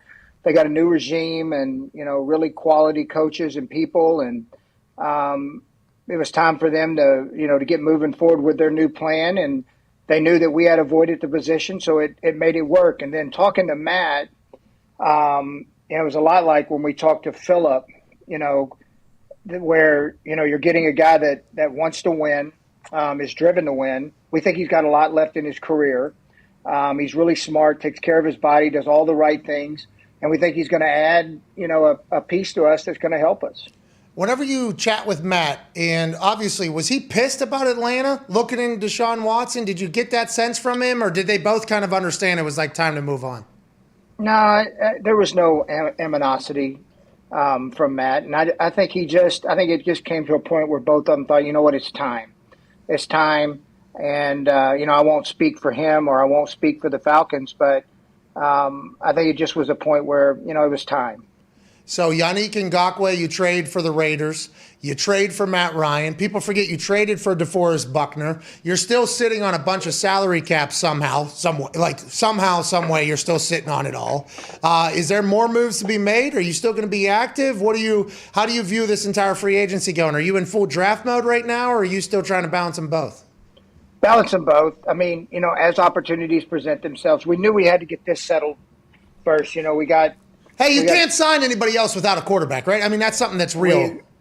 And let me tell you something. It's hard to convince them to come here when you say, hey, we'd love you to be here, but Pat McAfee's going to be throwing your balls. No, they would have came. Hey, listen, I don't have to wear the glove. I got 9 inches here. You know what I mean? Oh, yeah. I got 9 inches here, thumb to pinky. But I assume that is something difficult that you knew you had to get in play. We have to get a quarterback first before we can pitch everybody else, because your team and building seems amazing. But without a quarterback, you can't do shit, right? Understood. And I understood it from their end. I mean, you have players out there and they want to know who's throwing them the football. And so that kind of indecision, caused some apprehension on guys, and that's okay. I understood it. But we also knew we weren't going to rush the decision. and we wanted to make sure we got it right, and we felt we did. So whenever it comes out that, Baker Mayfield interested in going to the Indianapolis Colts, and there was other people that were looking into going to the Indianapolis Colts, do you listen to any of that? Were people just blowing up your phone, like from a bunch of quarterbacks that felt like they weren't necessarily in the best spot? How did you figure out that Matt Ryan was the guy? Well, one, I don't listen to that shit, so it doesn't. Yeah, I mean, I don't. You know me well enough. Yeah. I don't. Yeah. Like, we just kind of we just work. We stay connected through the league to make sure we knew what was going on, and then we were able to connect with Matt. After visiting with him, we felt this was the right move to make. Just a third rounder for that. Everybody's like, hey, they got more from Mohamed Sanu. Mm-hmm. You had to feel pretty good about that when you hung up the phone. You're like, yeah, yep, we got a big contract, but we got a less salary cap space, and they're getting a third rounder. You hang that up and you celebrate? And is that why you're complimenting Atlanta right now, or no? No, we celebrate the fact that we got a good quarterback. Okay, all right. It's a great deal, though. You have done an incredible job with your trades. Now, granted, Carson was only 1 year. He's moved on for a multitude of reasons and a lot of rumors and everything like that. But you have made moves, and you have drafted well, and you've paid everybody, basically. I think you still owe Quentin. Like, you're going to have to pay Q, I think, a lot of money. You're going to have to pay him a lot of money. He deserves it. You still got a couple holes, though, that are big money positions. Left tackle is still wide open, right? I mean, that is still something you got to worry about, you got to think about. Is there any other, as you're trying to piece this puzzle together, where you're going to spend your money, or is the plan still to build up your people in-house? No, we'll look at it, but I'll tell you what, I think one of the people that was kind of, everybody just kind of brushed off the signing, but Matt Pryor played really good for us this year, and I think people kind of ignored it. Okay. Even against the Raiders, when you go back and watch the Raider game, he was outstanding at left tackle, so we'll give him the first shot at it. We'll continue to look to add depth as we need to, and we'll look both in free agency and the draft, but he'll get the first shot at it. He ended up starting 5 or 6 games for us last year, both at right, left, and at guard. He's a young player. We think he's got a lot of talent. He's a big, strong man. And when we gave him a chance to perform, he performed really well. And it's been fun to watch him work and, kind of buy into what we're asking him to do. So we'll give him a shot at it, and we think he's got a lot of upside. But we'll continue to look, and we'll look at every position. We've got to add some depth pieces, and we still have some players that we think can still help us in play as we go along here. Look, I mean, I know everybody gets excited about March, and I get it. And Super Bowls are definitely won in March. I mean, we know that. History's proven it. So you can acquire players between now and October that can help you win. And it's not just a 2-week period in March that determines, the outcome of the season. Do you have any kind of plan for, now you mentioned Matt Ryan, he has a lot of good years left. Do you have any plan on how long you guys may have him in Indy, or how much longer he plans on playing football? No, I mean, we know we have him for 2 good years for sure. Hopefully it's longer. You never know how things work out in the league. I know this, spending time with him today, he's really driven to win. He's a tremendous competitor. He's kept his body in great shape. And so it's going to be fun. It'll be cool to watch this thing play out. And I think he's going to do really well. And I think our team's going to embrace him. I think you alluded to it earlier. You said, some guys wanted to know who was going to throw the ball to him. Well, you need weapons. I think you know that. I think we all know that looking at the Zach Pascal. All he does is catch fucking touchdowns. Your exact words. He's now with Philadelphia. T.Y.'s a free agent. Who knows how that whole thing pans out. Obviously, you still got Pittman Jr. and Strahan, I believe, is back off of injury. But when you look at the weaponry for Matt Ryan, there's some big names out there. And I know big name doesn't necessarily mean big production, but the wide receiver, do you feel like there's a lot of depth in the draft? Do you think there's a lot of young guys that you can find and have great success with? How do you plan on addressing that whole situation? That's good, because we got some young players we like here. We want to see them play. That's for sure. Both Patman and Mike, have a lot of talent. We have some other kids that have done some things here, also in the past, just in spot duty. I do think T.Y. Hilton can still play. He's extremely smart, and he's very much a big part of our fabric of what we do here. So we'll see how that plays out. And then there's other players on the market. So we'll continue to monitor it. And as we go forward. We know we still got work to do. What was that? That was hey.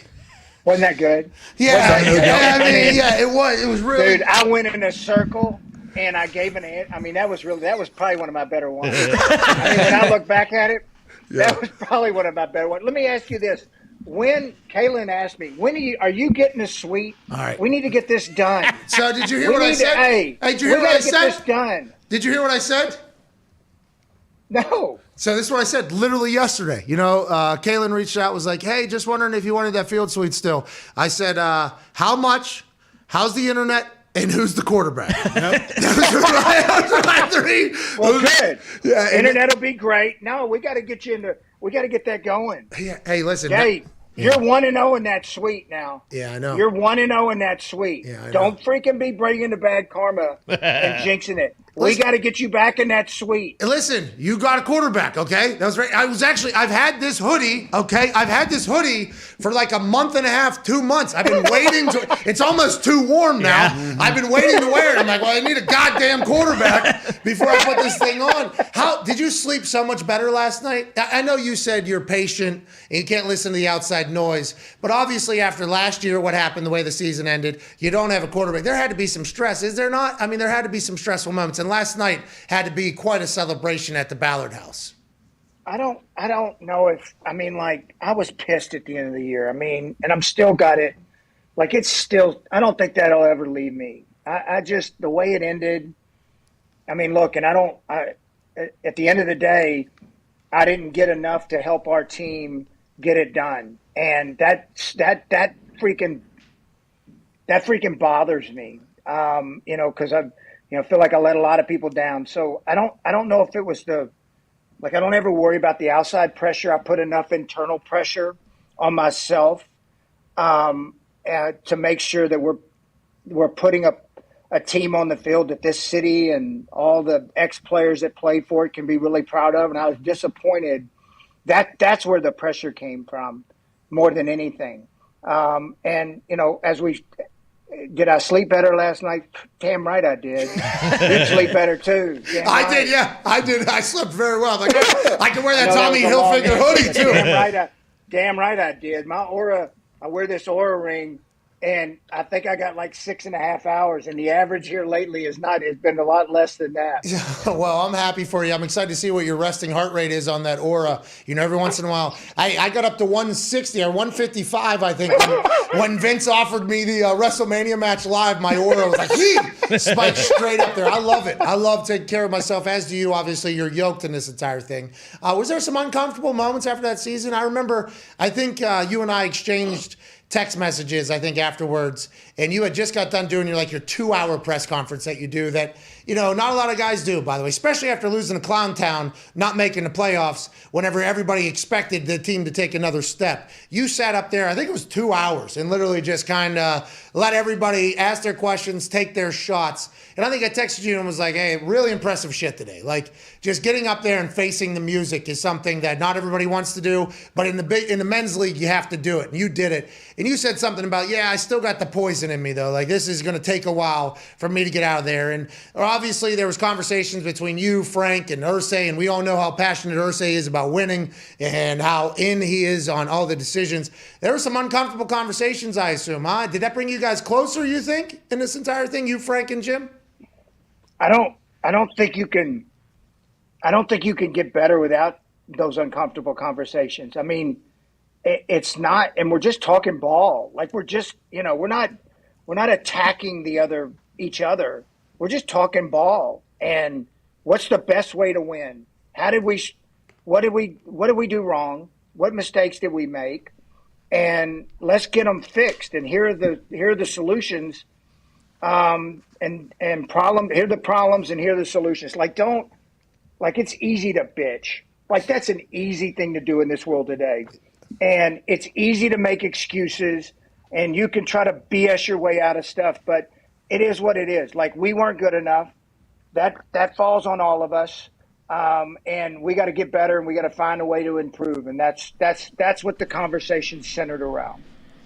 Chris, I don't know if you saw this, but Odell Beckham Jr. went out on Twitter and said it was a great signing, and Matt Ryan's going to do some special things for you in Indianapolis. Are you aware of the tweet, and do you get excited when you see a great player like that endorse your QB? Oh, we got good hoodies from Tommy Hilfiger too. These are super lit, dude. Super swag. No, I didn't see the tweet. I stay off of Twitter, but I'm glad he approves. So you don't have he's a great player. I'm glad he approves. He's a great player. Hey, he's also a free agent. Great player. That's Coming right. off an ACL there. Whenever you're making decisions on guys and trying to figure it out, injuries. For instance, Bob Woods was just available. Right, Robert Trees out there is how Cooper Kupp calls him.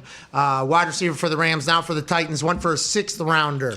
Whenever you look at players that are, and I think Frank Reich told James Palmer, and who knows what's real and what isn't, he said he wants a quarterback that can do and play through OTAs. And so that kind of took a couple people out that I thought were potentially going to be Indianapolis Colt quarterbacks. Whenever you're judging injuries, is it much different than it was like 5 years ago, 10 years ago with how rehab and everything is? Is that even something you guys think about anymore?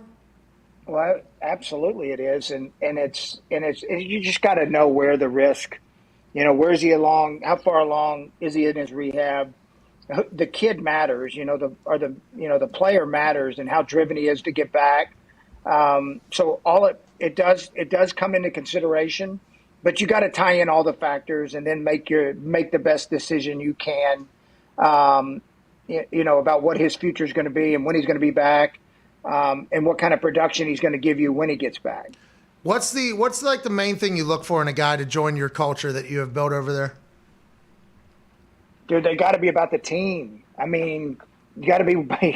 I mean, look, the one thing I'll give all our guys credit for, man, they work and they play for each other, and they're about winning and about the team, and that's important. And it doesn't. And they're all judging. Like I don't care. Like the locker, they know. They freaking know. Who's in and who's out and who's putting in the work.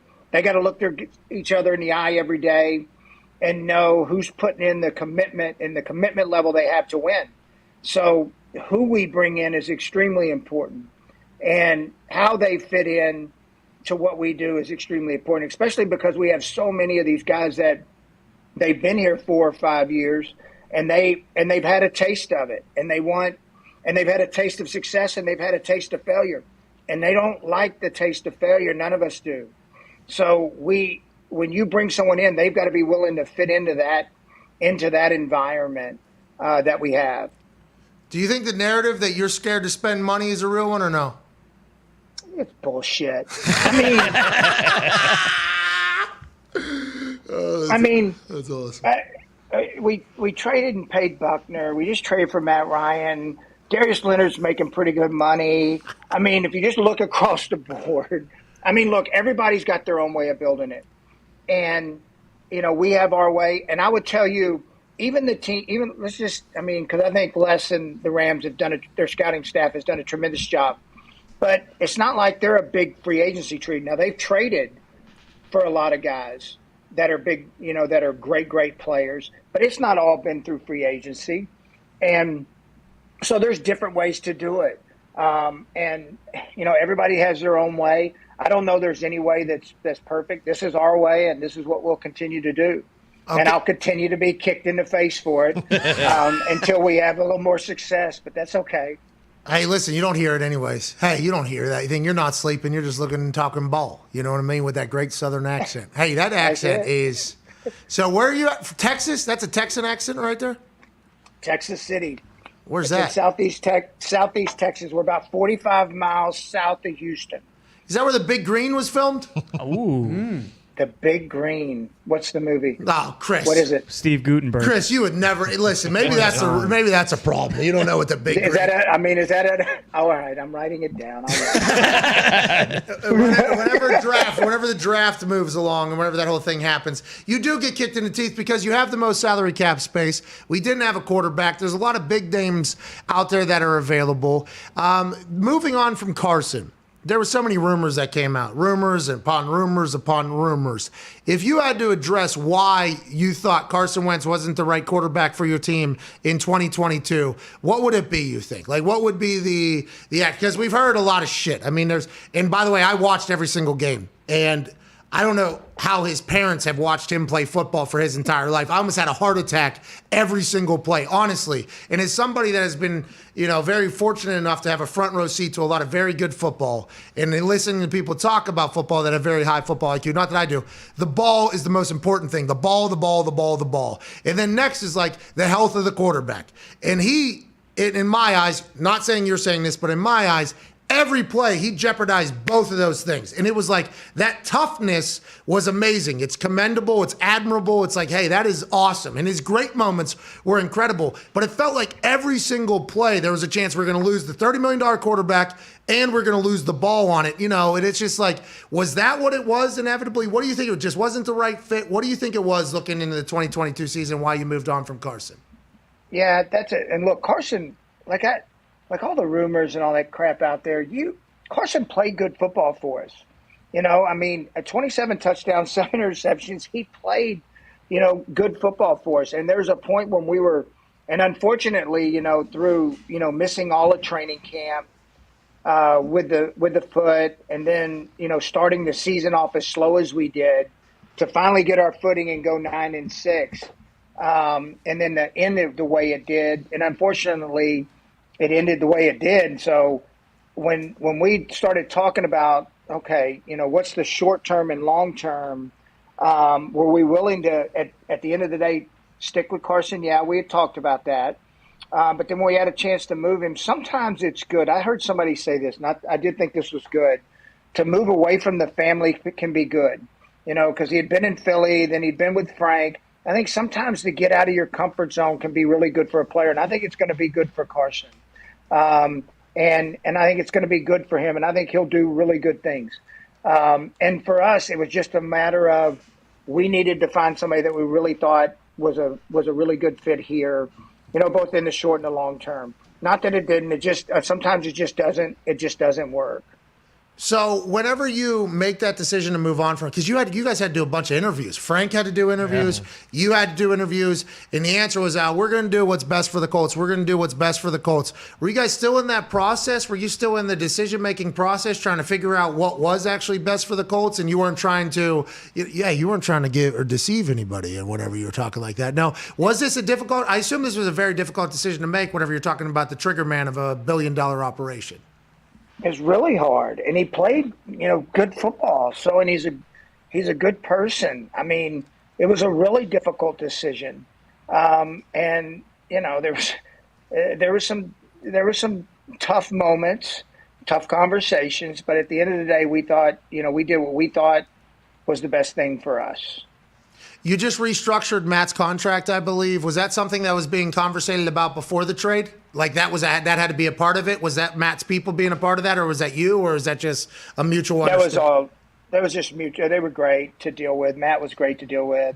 And it was just making sure we were able to guarantee Matt, no doubt he'd be here for 2 years. So it ended up being a good thing for both of us. You like seeing Kenny Moore and Darius Leonard out there, two of your pillars for your defense, saying, hey, come join us here in Indianapolis. We got a crew. I love watching them on the internet. I've enjoyed them immensely on who they think would be able to fit in, because Darius Leonard, when he was on our show and there was a chance that maybe a player would come to the Colts, he said, well, better be able to work. Better be ready to work. We work around here. So I feel like a lot of the players on your team have taken a lot of ownership over the culture, and they've gone public like, hey, this guy would be good here. This guy, hey, come here, you enjoy that and type of thing. Is there still pieces you're looking at, you think? Is there still, do you listen to the guys? Do you chat with the guys that are your pillar players? Well, there's no doubt we talk. Like every time we make a move, they're some of the first ones I reach out to make sure they get connected quickly. They're the leaders of the team. We're going to go as they go, and we're going to go as that locker room takes us. So, and look, the onus lies on us, as a personnel group, to make sure we're getting guys that fit. They know the expectations. They know what the standard is. So getting guys that will come to that and play to that standard and perform and practice and do the things they want to do. So no, needless to say, they are very active, and I appreciate it. I don't mind it. Hard Knocks hurt at all, or help? Good. That's good. That's good. Hey, listen, Chris, as we were watching it during the season, I was like, man, this is fucking awesome. It's like I'm literally back in the building. I was back in the building that I was in, going through the day-to-day. And obviously the NFL Films crew that puts together Hard Knocks is it's top-notch, obviously. It's incredible.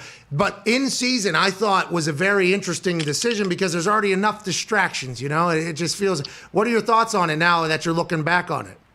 You know, I never watched it, to be honest with you. Hey, did you tell them edit me out of there? Because you were about to give a couple speeches and they, you know what I mean? Yeah, it wasn't about that. To me, when we as an organization decided to do it, you know, we had long talks with their people about, you know, content and what could go in and out and making sure it wasn't going to be a distraction. And the biggest thing that I told him, I said, look, I want it to be about the players and coaches because that's what this league is. It's about the players. I mean, this is a players' league. And so let's tell their story. Let's tell their story not only off the field, because that's important, but what they go through during the week to get ready to play. Like, it is freaking hard. Oh, yeah. It's hard. Like, I think sometimes people don't realize how hard it is on these players to get ready for each Sunday. So I wanted to make sure that was part of the storyline as we went into this. And look, NFL Films was tremendous. And they did a good job staying out of the way. I didn't feel like it was a distraction for us. I thought our guys handled it really well. There wasn't a ton of cameras around the building. And I didn't feel it ever became a real distraction. Okay. Well, have you talked to many players or did any players come to you and say, like, hey, either I love this or we don't like this, it was a distraction? Like, how did they feel overall? Absolutely. There's some that wanted nothing to do with it. Okay, we're not going to force you to. And then some embraced it. And so it was. But I would tell you this: I think more enjoyed doing it than the opposite. Did you learn anything? Oh, you didn't watch any episodes. I was about to say, I didn't watch it. Were you scared to watch it? You didn't want to watch it? It was uncomfortable, or it's not like your thing?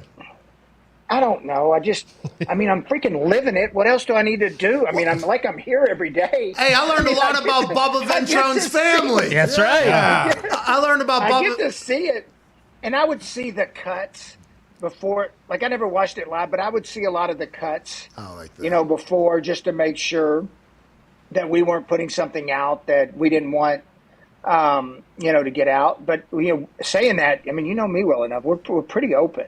Like, there wasn't a lot of stuff we cut out and tried to hide. I mean, it is what it is. I mean, look, like, I always laugh sometimes. Like, there's all these trade secrets. Like, whoever blocks and tackles and executes and doesn't screw the game up on Sunday usually wins. Yeah. And at the end of the day, that's real. There's a lot of money being thrown around. There's big business that happens. And at the end of the day, it's blocking, tackling, throwing, catching, running, kicking. That's it. Yeah. Who can do it? Who can't do it? And when the pressure's on, those big moments, man, you guys had a wave. You stunk early. Then you guys get incredibly hot. Oh, my God. Christmas Day, you win with what? Connor playing for your team. And Ty playing for your team over there in Arizona against a good team. And then those last two games, I think it's good for you in the end. Like, I think 5 years from now, you'll think about that year when we lost to Clanton down in Jacksonville and in Knoxville. That really put everybody and realigned everybody in the building and kind of set you there. But, man, you're living in the middle of just absolute purgatory hell right now with that team. I'm excited to see how you guys bounce back, Chris. I got a great text from a good friend, and he goes, unfortunately, it's hard to harden up and toughen up during times of prosperity, and he was right. And the one message that I thought was really good, he said, look, the toughest players and the toughest teams are always in the mix. And so we have I really believe this as an organization and as a team, we have an opportunity to, we can go either way. Like, we can let it affect us or we can let it harden us and use it as a launching point. We plan to use it as a launching point. Man, Matt Ryan coming out of that G5 this morning in that suit. As soon as I saw that picture of him, I'm like, There's a fucking quarterback in the NFL right there. That is an NFL quarterback. His suit looks so good. Oh, my God. Granted, you had to pay him $7.5 million, I think, as soon as he stepped foot on as soon as he stepped foot in Indiana. Congrats, by the way. Yeah. Yeah, he earned it. He deserved it. But he just looks like the epitome of like what you would want at quarterback. I assume that, the entire team's ready to rally. Go ahead, Tom. Chris, you don't have a first-round pick this year, and I believe you didn't have a few of the previous years besides last year. Is that just because you like to sit back, have a pop, and come on our draft special, or is there a reason that you're avoiding the first-round picks? No, it's always for Pat. Thank you. Thank you. Look, this is, and sometimes I feel like I get used because I get kind of slid in these slots when he just needs somebody. No, he knows I'll do it. But I always do it for him. Well, listen. I want to keep that time where I'm loose, and we can come on and visit. We got a quarterback. Do we still have Jonathan Taylor? Yes, we do. How about Jonathan Taylor becoming a superstar last year? I think Hard Knocks helped with that, by the way. Well, Hard Knocks are not. Everybody else is watching the same games we're watching. He's once in a generation, I think, Chris. I honestly believe he's once in a generation, right? When did you draft him? What pick? I don't know. Somewhere in the second, we got him. Sometimes you get a little lucky, man. Yeah, I assume the night you drafted him, you were very flustered that he fell all the way to you. And then immediately upon getting him, like, oh, my God, this guy's different. I've heard from everybody in the building, from equipment managers, athletic trainers, coaches. I think you have even said it's like, hey, this dude, everything, not just on the field, you see it, but his work ethic, how intelligent he is, how nice he is to everybody, everything about him just screams like all pro. He has absolutely risen into a superstar at this point. Obviously, you knew this was going to happen, but how do you continue that trajectory with him? What do you think? Keep handing him the ball. Yeah, well, hey, amen. By the way, Matt Ryan, $27 million. Hand it to the guy behind you. Honestly, a lot of us feel that way. I don't want to say, I don't want to speak for all the ex-Colts players, and obviously you got Reggie coaching in there now and a couple other, which is a great move. I love that. I think it's good for everybody. I think it's good for the Colts, to get some OGs in there that are like, hey, this is how this whole thing goes. Not that they don't right now. But I've talked to a lot of ex-players, and it's like, hey, you got a once-in-a-generation guy in that backfield back there. Like, legit. I feel like we all actually feel that way. I'm sure you do as well. How do you continue to mix it up? Do you have to design new plays for him? Do you just expect him to keep growing and getting better? What do you think of Jonathan Taylor going into this next season? Well, look, Frank and the staff do a tremendous job, making sure that we get touches and doing whatever we need to do to win. Whoever's, there might be a game where Jonathan doesn't have a ton of carries and Naheem ends up getting, more touches. It just depends game to game. And there'll be games when we got to throw it 55 times to win. I think it's a week-to-week thing. We do know he's going to be, we do know he's a unique player. Chris. He needs to get touches. Chris. Let's not throw the fucking ball 55 times. You got Jonathan Taylor back there. What are we doing, you the guy? He's watching. I guess you got to keep him alive, though, too. That's another thing you have to think. Hines. Jeez. You know what will be great? You know what's going to be great this year is when you're in that suite right down there in the end zone after you buy this suite and get your whole setup. You need to set the show up there. All right. Like, I've been pushing this. Why can't you set the show up down there?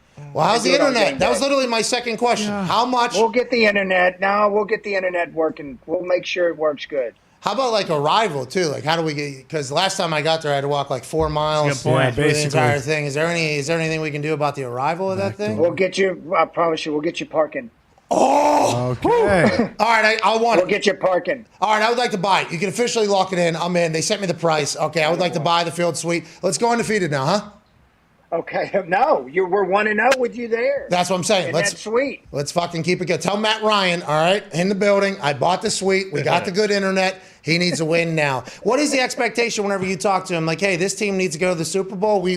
That's what we need to do. We need to get to the playoffs. What is that conversation like with Matt? Because he's an adult. He's been around. Obviously, he understands the expectations. But learning about the Colts and learning about the culture, what is the first couple conversations with him like? No, I mean, look, this is where, like, right when the first conversation is, I want to talk to my team, I want to talk to Mr. Irsay, and I want to talk to my teammates. Like, he wanted to reach out to everybody on the team and make sure he knew that they know that he was available, and he's come here to work. and do his part, which I think is really cool.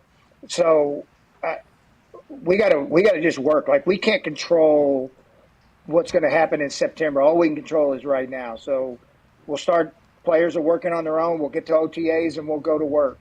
Is he buying Tony? Get better. Is he buying Tony Stewart's house? Ooh, I don't know. $30 million. It's good. Very It's cool. Cabela's. Yeah. It's an hour south. That's probably a little too far away. Well, there's a $14 million. Yeah, he's got a $14 million one here downtown as well. Hopefully, he's able to find his home. When's he planning on move? Is he moving in soon? Is this whole thing happening rather quickly, or is it OTAs and stuff like that? Well, he just got here today. Well, fucking so stay, man. He just had to get a physical. I know he's got a press conference coming here pretty quickly. So what time? I think it's at 3. I'm looking at Connie out there at 3. Ooh. Okay, well, this is what we need him to tell us, that he's able to go, hey! Boom. Hey! Boom. Boom. Hey, maybe 55 of these, Chris. You know what I mean? Hey! Boom. Boom. Okay, I'm not football mind, but I'm just letting you know what I would like to see. All right, last couple questions. Chris, you spent too much time with us already. We appreciate you so much. Go ahead, Ty. Chris, you mentioned how it's a player-driven league, and I think we're seeing that more so than ever with guys who are seemingly unhappy with their situation, kind of dictating where they go next, and you're obviously no stranger to making trades. Is that something that you guys are monitoring just as much as who's available in free agency, or is that kind of like a fool's errand when you're trying to find out who's available and who's not happy, and if it's someone that you guys could actually get to help the team? I think everybody's tracking that. We talk to you talk to other GMs and you talk to other teams, and you're tracking what's going on and seeing who fits you. So I think it's a natural occurrence of what goes along in the league, and usually it's contractually why guys are pissed. So when they go somewhere else, they get a big new contract. Well, shout out to 2 years, $54 million for Matt Ryan. Go ahead, Connor. Yeah, Chris, there's a report that you guys tried to reach out to Houston to possibly gauge the interest on Deshaun. Was that a real report, one? And two, also, how many times did teams tell you, don't even call because we're not going to pick up? Well, first on he's in Cleveland, so I won't comment on that one. But I've been told no plenty of times. I mean, that's part of it. I mean, sometimes their players are just not available to you. Any trades happen that kind of surprise you? Nothing surprises me anymore. Nothing. Really? When you see the movement across the league now and the not just, I'm talking special, unique, generational players getting moved, nothing surprises me anymore. Hey, well, Matt Ryan, Julio Jones did a lot of good things together. Oh, yeah, they did. He's so available out there, and How did I not know that was going to Yeah, well, last year you were right. It only took to the last of the interview. That's good. I mean, that's a good thing. Well, Jarvis Landry's out there. Odell Beckham Jr. sent out a really nice tweet. Gilly Locke, Stephon Gilmore's out there. Tyrann Mathieu also out there. A lot of guys. Listen to this. Bobby Wagner. But we don't need a linebacker. We're getting a linebacker. But, just go. Armstead, I believe, is still here. Hey, Pryor's a player, though. Pryor's a player. All right, ladies and gentlemen, I can't thank you enough for joining us, Chris. You're the best. I apologize for the lack of patience, but I got to talk every day. You know what I mean? I got to talk. That's okay. No, I take it well. You can keep kicking me in the face. I take it well. Well, you want me kicking you in the face. You know what I'm saying? No, but all right. So I'm buying the field suite. You can lock that in. Good work. You came in here, salesman. Yeah. Can't wait to be there. Can't wait to watch your team continue to grow. Can't wait to see what Conti does Matt Ryan does in 17 minutes. Shout out to Conti. Said Connie. Hey, ask Connie. Standing right here. Hey, Connie loves sharks. You know that? You should ask him about that. Conti. I didn't know that. Where you at? Conti, you ever talk to Ballard about your love of sharks? Sharks. Do you love sharks? Love them. I got my ears spoke on, so you couldn't hear a word you said. That's the head PR guy. And whenever I was at the Colts, he wasn't the head PR guy. It was his job to come get pissed off at me about my tweets. And he would have to come talk to me and say, now I am letting you know that the way you worded this particular tweet is not. And I say, Conti, you go fucking tell them. And Conti's like, can we just?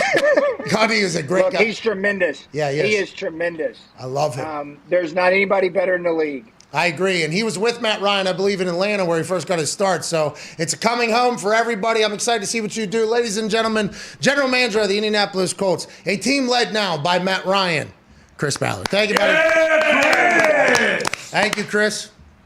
Hey, that suite is pretty sweet. It is sweet. You're on the field. It's awesome. And immediately upon watching a game in that suite, I think I texted, I don't know if it was Ballard or Conti. I was like, hey, are these things for sale or how's this whole thing go? They're like, we'll get you in the offseason. We'll get you in the offseason. So then they did get me in the offseason. Somebody hit me up and they're like, you want this thing? And I'm like, I'm not answering that until we figure out who this fucking quarterback is. Yeah. And then Kaylin, who is one of Irsay's daughters, she's like, hey, just want to know if you're still interested in the field suite or not. I assume there was other people that were potentially looking into it. That was literally yesterday. Hey, just want to know if you're still interested in this. How's the internet? How much does it cost? Who's the fucking quarterback? Seems like they put fiber in it. That's what he was basically saying right there. Bang! Internet's great, they said. Quarterback's Matt Ryan. Yep. And here is the price. A lot less than I thought it was going to be. All right. So win-win-win. I appreciate him coming in here. I feel like we asked him all the real questions, too. Right? Oh, absolutely. I thought it was great. I mean, he spent a ton of time with us. That is the suite, though. Correct me if I'm wrong. That was the suite where Foxy got eaten by the mascot. Bingo, yeah. Yep. Dummy. That's a great spot. That looks like it's an awesome place to watch a game. Yeah, you have to come over, man. Come on. All right, so you going to every game then? If they have good internet and they have a bunch of TVs in there, if I have the ability to watch most of the games and also just kind of casually stroll out to the red zone of the Indianapolis Colts, I think I would. That's like, hey, who has new money type shit, right? Right. Yeah, a lot of prime Food was time incredible. games. Yeah, the boys all there. I mean, yeah, I think so. I think I'll go. That'd be awesome.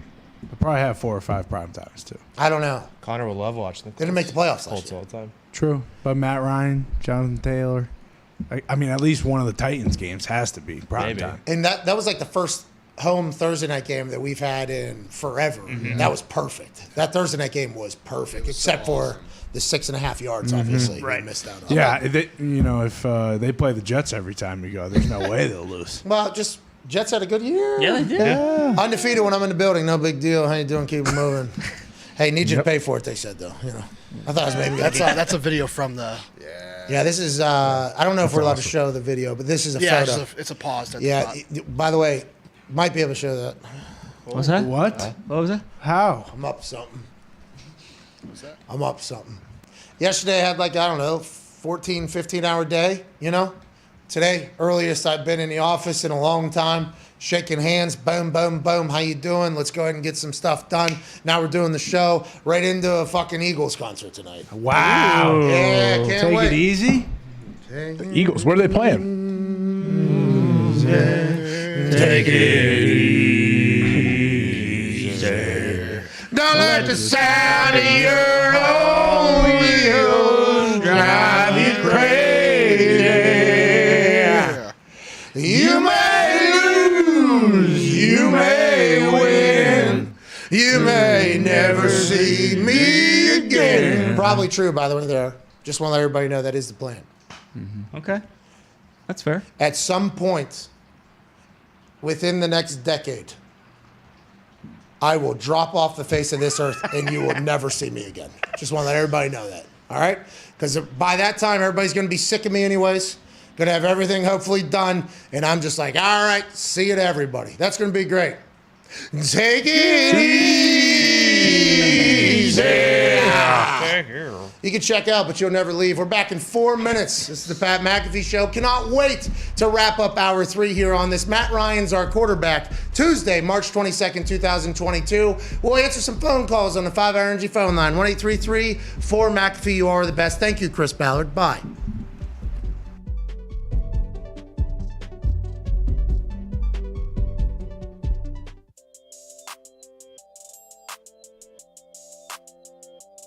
I'll lay the 4.5 with Middle Tennessee against Boston U tonight. Okay. And I will also take the 1.5 with Abilene Christian against Ohio. LeBron and KD each score 30 plus 270. Oh yeah, I mean I put the 50 on the max 50 that I can put on it. Put as much as you want on that one. That's a guarantee. Over of Boston and Oklahoma City at 216. The over of Miami at Philly at 214.5. Lakers plus 6. Chicago minus 3.5. Vegas looking at this will be the start of their third game in 4 days. Little trip here. 3 and 4. Jackie Aces is playing, but he has a hand injury. He wasn't taking faceoffs. This guy made of plastic. Vegas are they heating back up or no? They won 2 in a row. They're out of they'll be out of the playoffs by the time these fucking Stars are done. They won. They're a desperate team right now, but I like the Wild tonight. Wild at home. 60-minute money line is minus 110. Nashville. Yeah. The Smashville Preds going on the road to Anaheim. Nashville minus 178 money line. I like this anyway. You can get it. 60-minute money lines minus 105. And puck line even is plus 148. Anaheim is not good right now. They just sent one of their better players out to the Penguins at the deadline. Let's go Preds. They're dead, and they've lost 1, 2, 3, 4, 5, 6 in a row. That is Anaheim. So, you know what, I'm going to jump on. I mean, the streak's got to end at some time, but I'll jump on the Preds here. I grew up, I was actually a huge Edmonton fan. I was a huge Gretzky fan, and I remember getting I had this VHS tape. It was Gretzky Above and Beyond. I watched that thing.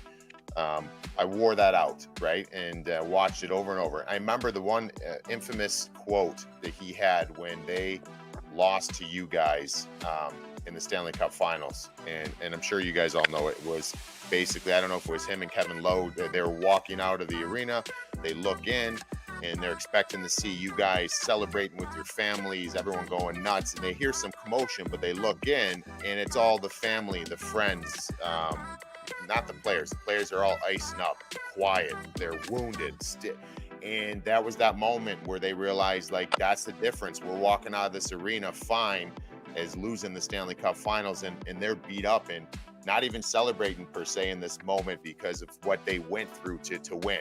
And I always thought that was incredible.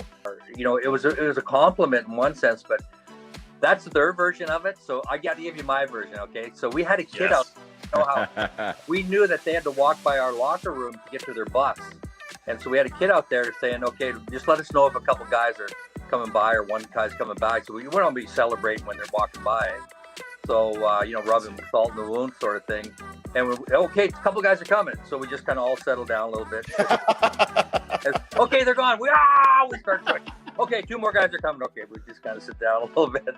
You know, winning's great. Losing is painful. In the finals, it's painful. I lost in 84 to those Creeps, and, you know, that was painful. But you know what? You learned, and he learned. They went back to the drawing board, and they learned. He goes, you know what? I'm not going to – he told Paul Coffey, he goes, you know, I'm not going to feel like I've done anything. I've won scoring champion.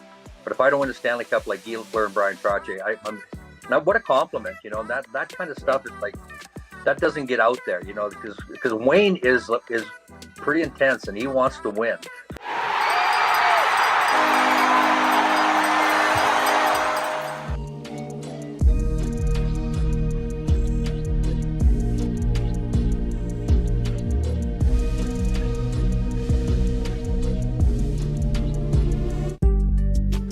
Today's show is brought to you by the best ticket app on planet Earth and the moon. SeatGeek. They usually only do first-time codes, but listeners and viewers of this show get 10% off at the link in the description here on YouTube. Hell yeah. Who will work for WrestleMania? What? The NBA? What? NHL? What? The Eagles tickets I got tonight concerts. Oh, what? nice. Yeah. And of course, March Madness game. Hell yeah. Tons Tasty Tournament Talk told us that we are now in the Sweet 16. So that means there's how many games right now? 16 left. 16 teams left. Math. Oh, how many games are left? Yep. I mean, there will be 8 between Thursday and Friday. And then there will be 4 the rest of the weekend, so that's 12. And then there will be 2 more, which is 14, and then 15 games left. Close. Had a baby Well town. done, Way to break it down. Tony. 16 was close. Yeah, it's right there. But once again, you forgot women's March Madness. That's right.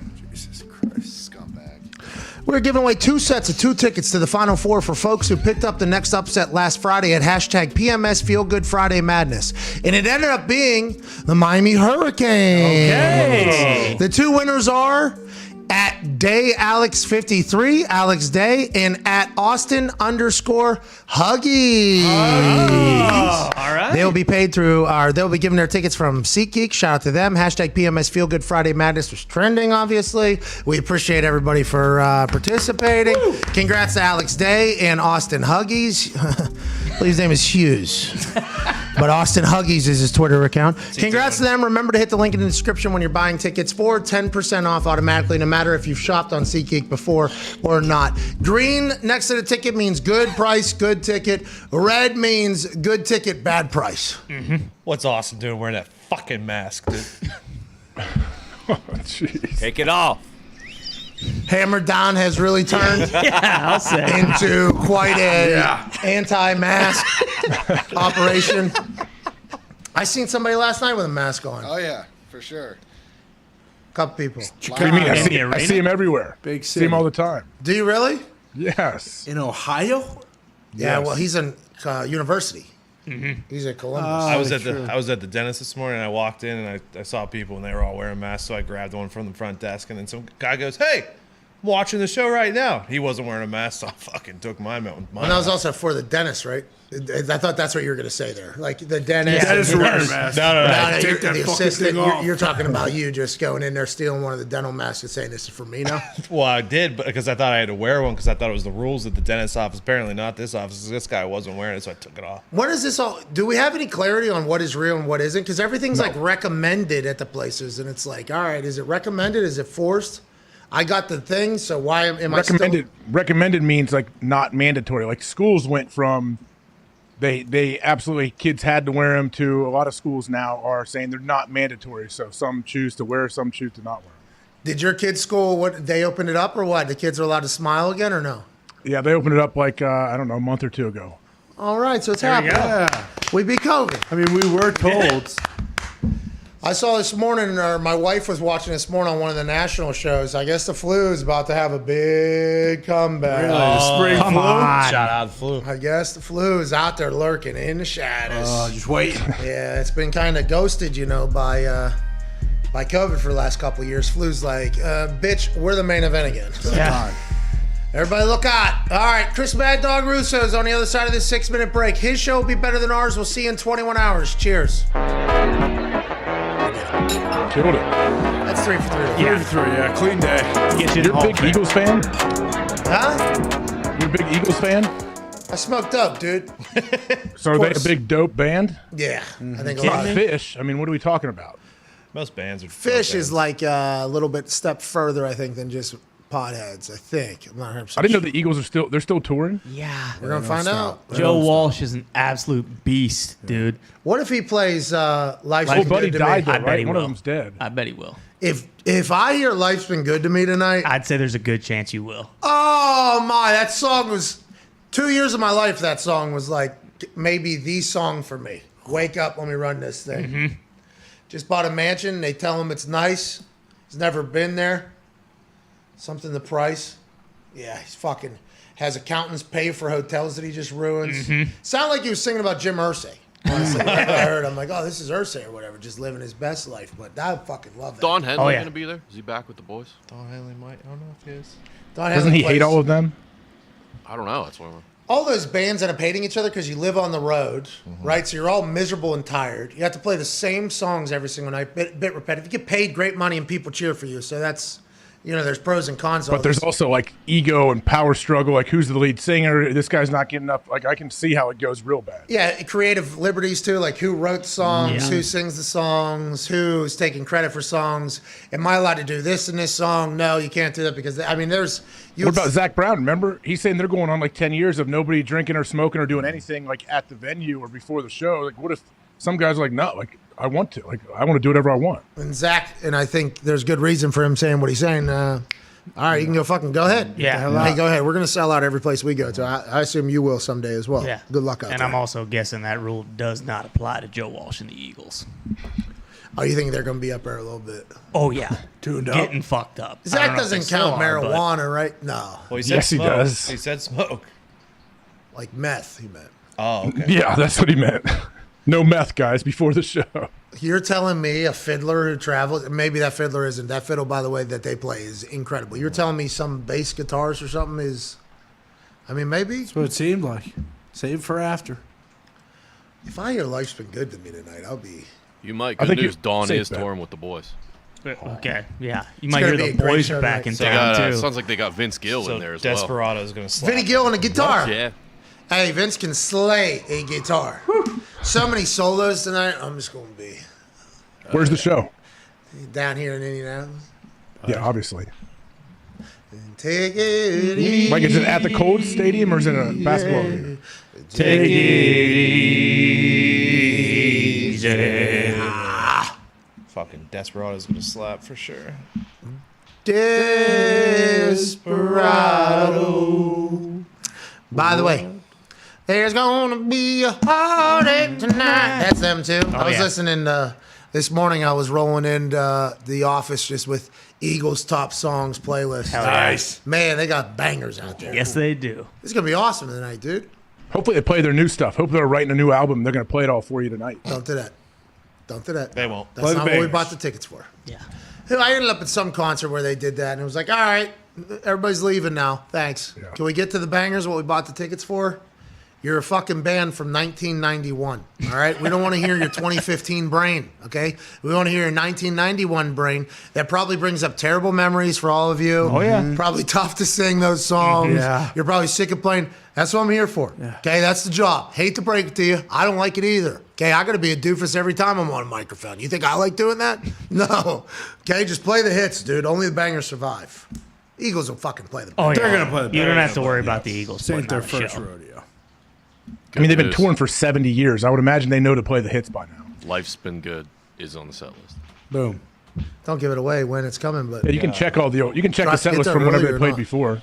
I realized I was old when I checked the set list and figured out what song I was going to leave at to beat the traffic. Well, I was actually thinking about where Let's when. just say Might be in the encore. you're going to want to Start of the encore. Yeah. Oh, nice. You're going to say it's over. And That's a then, shame. I'm not getting Life's Been Good to Me. It's a shame. That's a real bummer. I was looking This is a big set list, too. There's a lot of hits. A lot of hits. I'm gonna hear a lot of hits. That's all you can ask for. We'll listen to Life's Been Good to Me in a car on the way home. Boom. There you go. And then just picture it in your mind. All right, it's just like we're there. Close your eyes. Well, not me because I'm driving, but Close your mind's eye.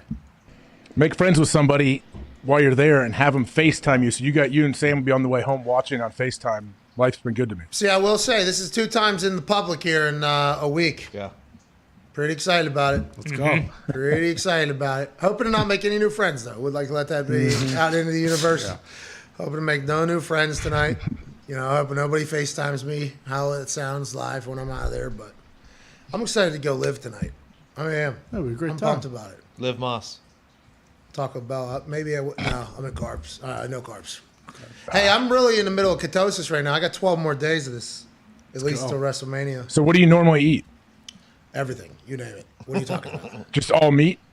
Like right now, or you said normally, like in the middle Throughout of the day. Like when you're in ketosis, what do you do? Like what we eat later? eggs, a lot of eggs. I'm having a lot of eggs at a lot of times during the day. There's a chicken sausage I had this morning. I enjoy the bacon, the steaks, all that Burgers. stuff. You know what I mean? Burgers. I've been having a couple burgers. I think they've been giving me. What's been giving me the squirts? You think? I almost pooped my pants on a plane yesterday. Probably the eggs. Yeah, it's the eggs. And sausage. Really? That's normally Maybe the dinner. eggs because of dairy. Yeah, probably everything you just described, actually. But I guess. Are those known things to do that? The dairy? Are they putting? You think they're putting milk Scrambled. You put milk in it. They're putting milk in my fucking eggs. Have to. Actually, Could be.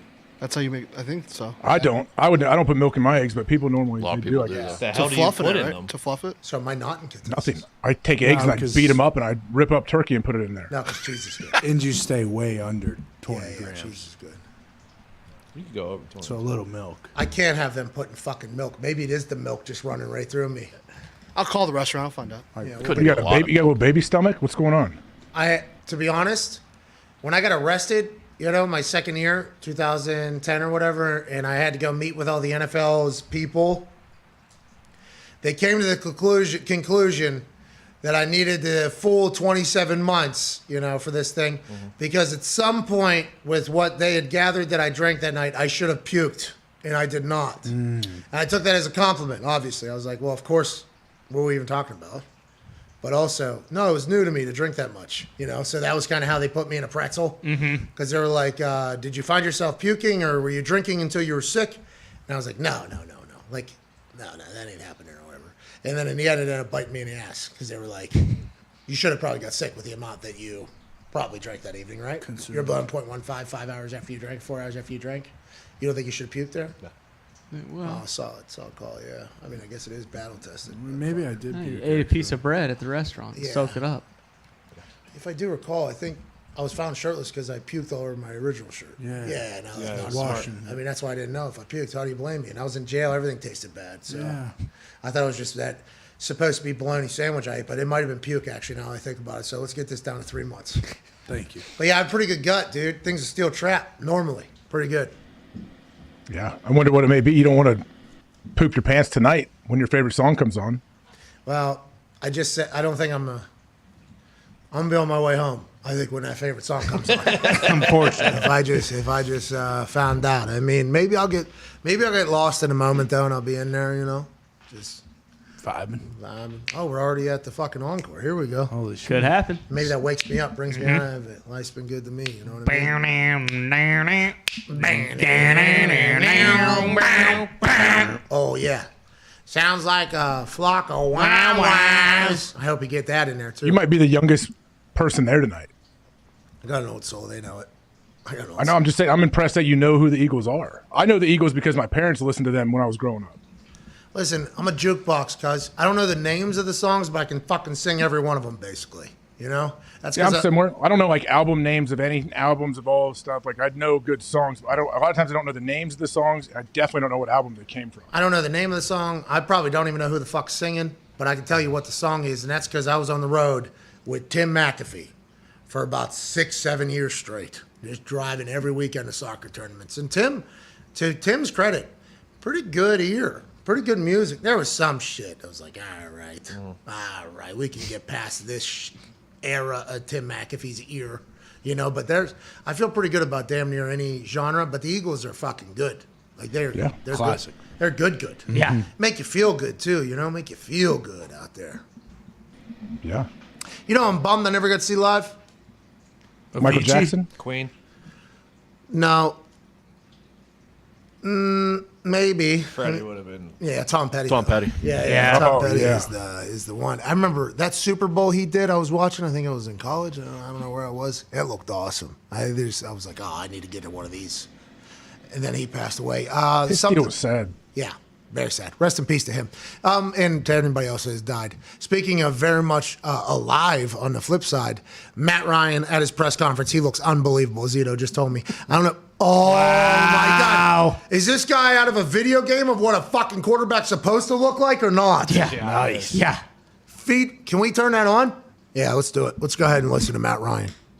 We're going to get so much strikes. Talked about what goes on in the building. I've always felt like you protect, the organization, the team, and all those things. And thank you. I've also been fortunate that I've never been through a transaction or a roster move, which is commonplace and day to day for the majority of the locker room. And so it was a different week. It was a different experience. I thought I'm not naive. I understand how this business works and that there's going to be movement. And so from the time it started last week until we sit here today, I thought everybody handled things professionally. I didn't like everything I heard, but you don't always like what you hear sometimes. But they, were professional and handled it really well. I knew, at some point I was going to need to make a decision on whether or not I wanted to stay. And as I looked into it, I knew there was only one spot I wanted to go. And there was no doubt that if I were to make a move, this is exactly where I wanted to be. Let's fucking go! Yeah. There you go. Hey, let's go, AJ! He's smart, man. For that to go down. And, it's real. What are you talking I'm thankful. I believe him. I really do. But honestly, I believe him. I wouldn't believe most people, but yeah. And Frank and his coaching staff, and also the Falcons organization being understanding of me wanting to go in another direction. And I'm just thankful that everything worked out the way it did, and I'm here today. So am I, Matt. So am I. Good job, Matt. Hey, welcome to Colts, Matt. Welcome home.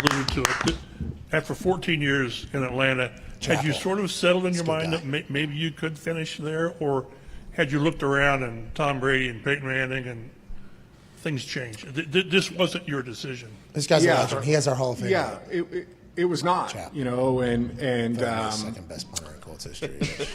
I guess, yeah, some part of you, yeah, for sure. You know, I had been there, loved every minute of it. There's no question about it, and worked really hard to try and do everything I could do to help them win.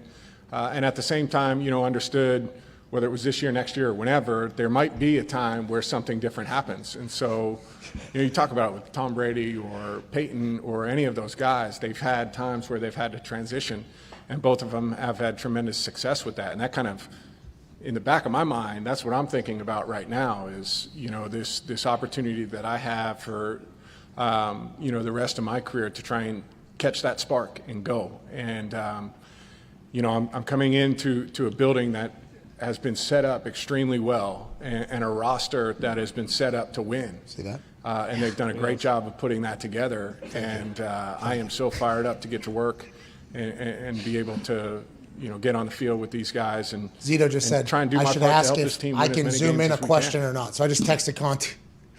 Literally just texted Hey, Conti. Matt, welcome. Stephen I'm Holder. wondering if you can specify, was staying in Atlanta an option? Was that part of this process in your hands at all? And you talked about that decision that you made to stay or go.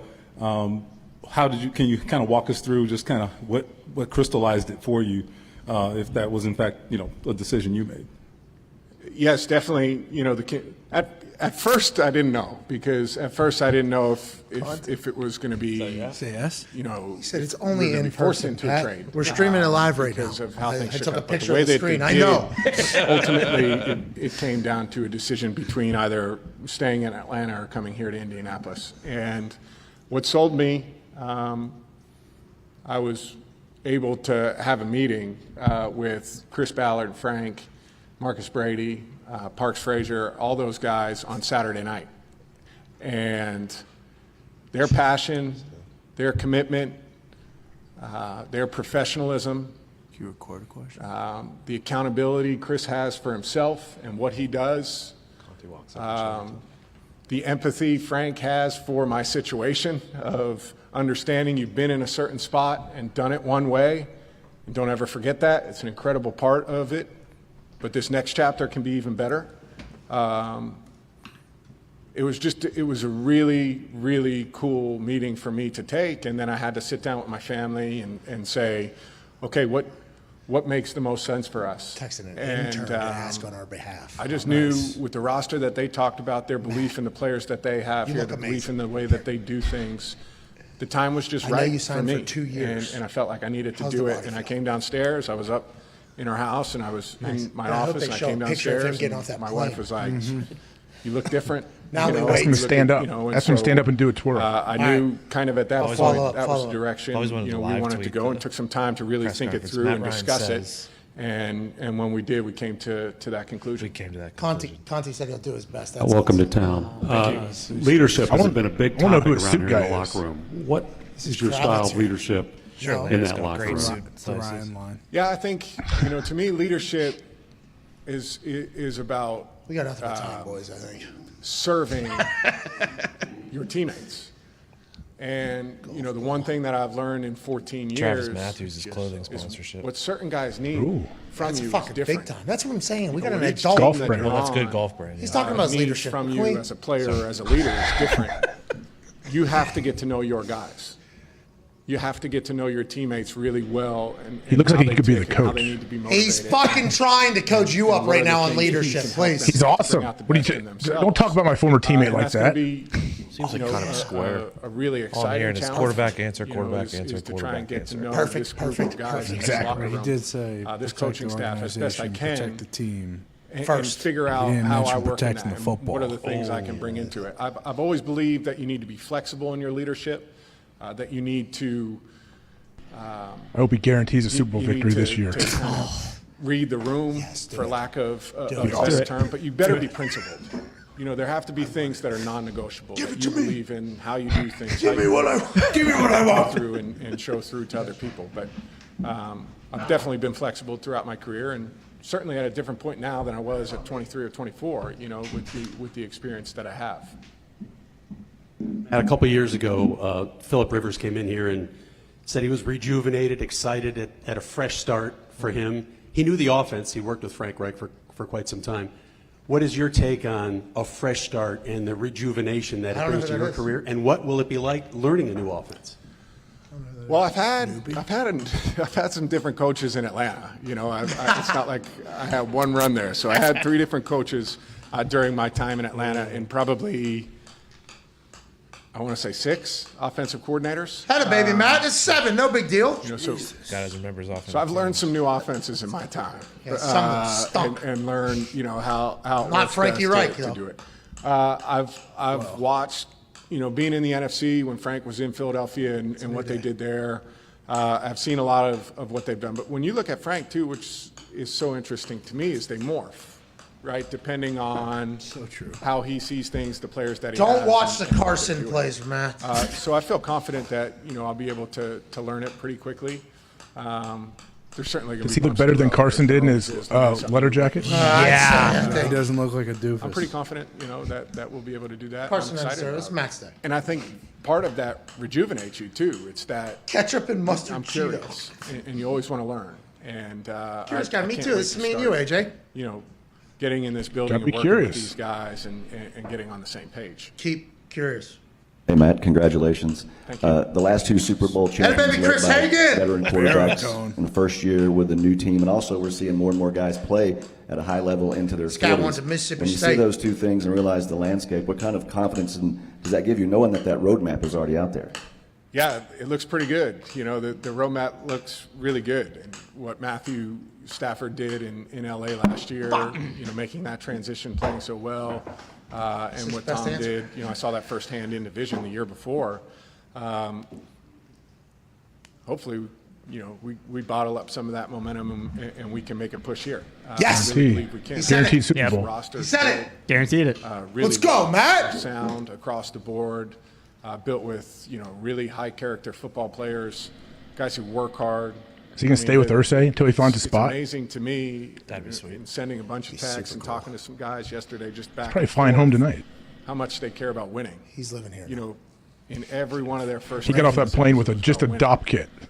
No. And that's unique. That's because You he's know, going to wear it Colts really is, equipment for and the that fucking fires rest of me his up. life. So, He's going to live at the facility. I hope we can, you His know, wife like I and said, kids ride might. that trend that's been going on Hold on. and make it work for us. Let's win a Super Bowl, Matt. That's what you just said. Holy shit. Conti, get a fucking microphone on it. Jeez. This is Zach Giefer, good writer, The Athletic. Can't find the microphone. Oh, he's talking about the 2-year thing. That's my question. Start with the relationship first. That New kind question. of is. New question. Follow up. I know a lot of people that know Frank. You How know, many clothes do you have? Where you stand at? The football world is. I guess my question's You a know, little it's different. it's small. We're up next. And Okay. There we go. There are not that many Make sure they know degrees to of speak into the separation microphone. between people. Tell him to speak I into think the that fucking mic. I'd always heard positive things.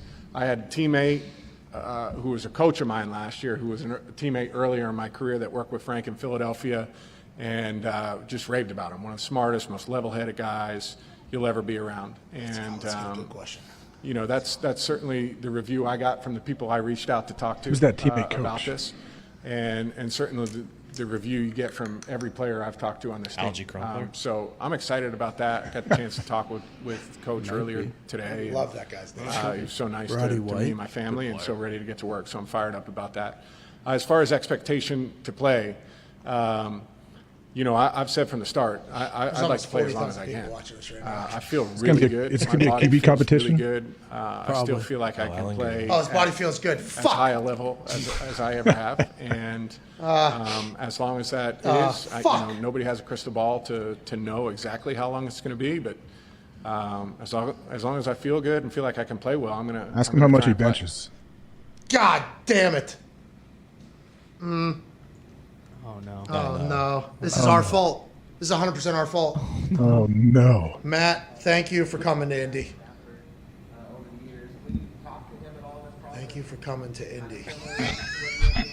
You are the Absolutely. Yeah, I've known Matthew for a long time, and he's been a great friend for a long time. About Jonathan Taylor? And I think you lean on guys like that, on different guys that have gone through transitions to Or talk to Julio. them about What some of the weapons things have that you come told up. Julio to come join I think me? you can learn a lot. A lot You from recruited any wide guys who receivers have yet? done similar type things How before. about And he certainly follow-up? navigated it really well last year. Fucking Kiefer. God damn it. Matt, I know you talked about how this is just kind of come together in the last week or so, but just with how things have progressed in your career and in your age, was this in your mind at all just the past few years about This isn't us. you know, God what damn it. a possible next step might be or how much longer there would Coming be? next. Or did it Here just we go. truly all No come pressure. together last week for you? What do you know about Jonathan Taylor?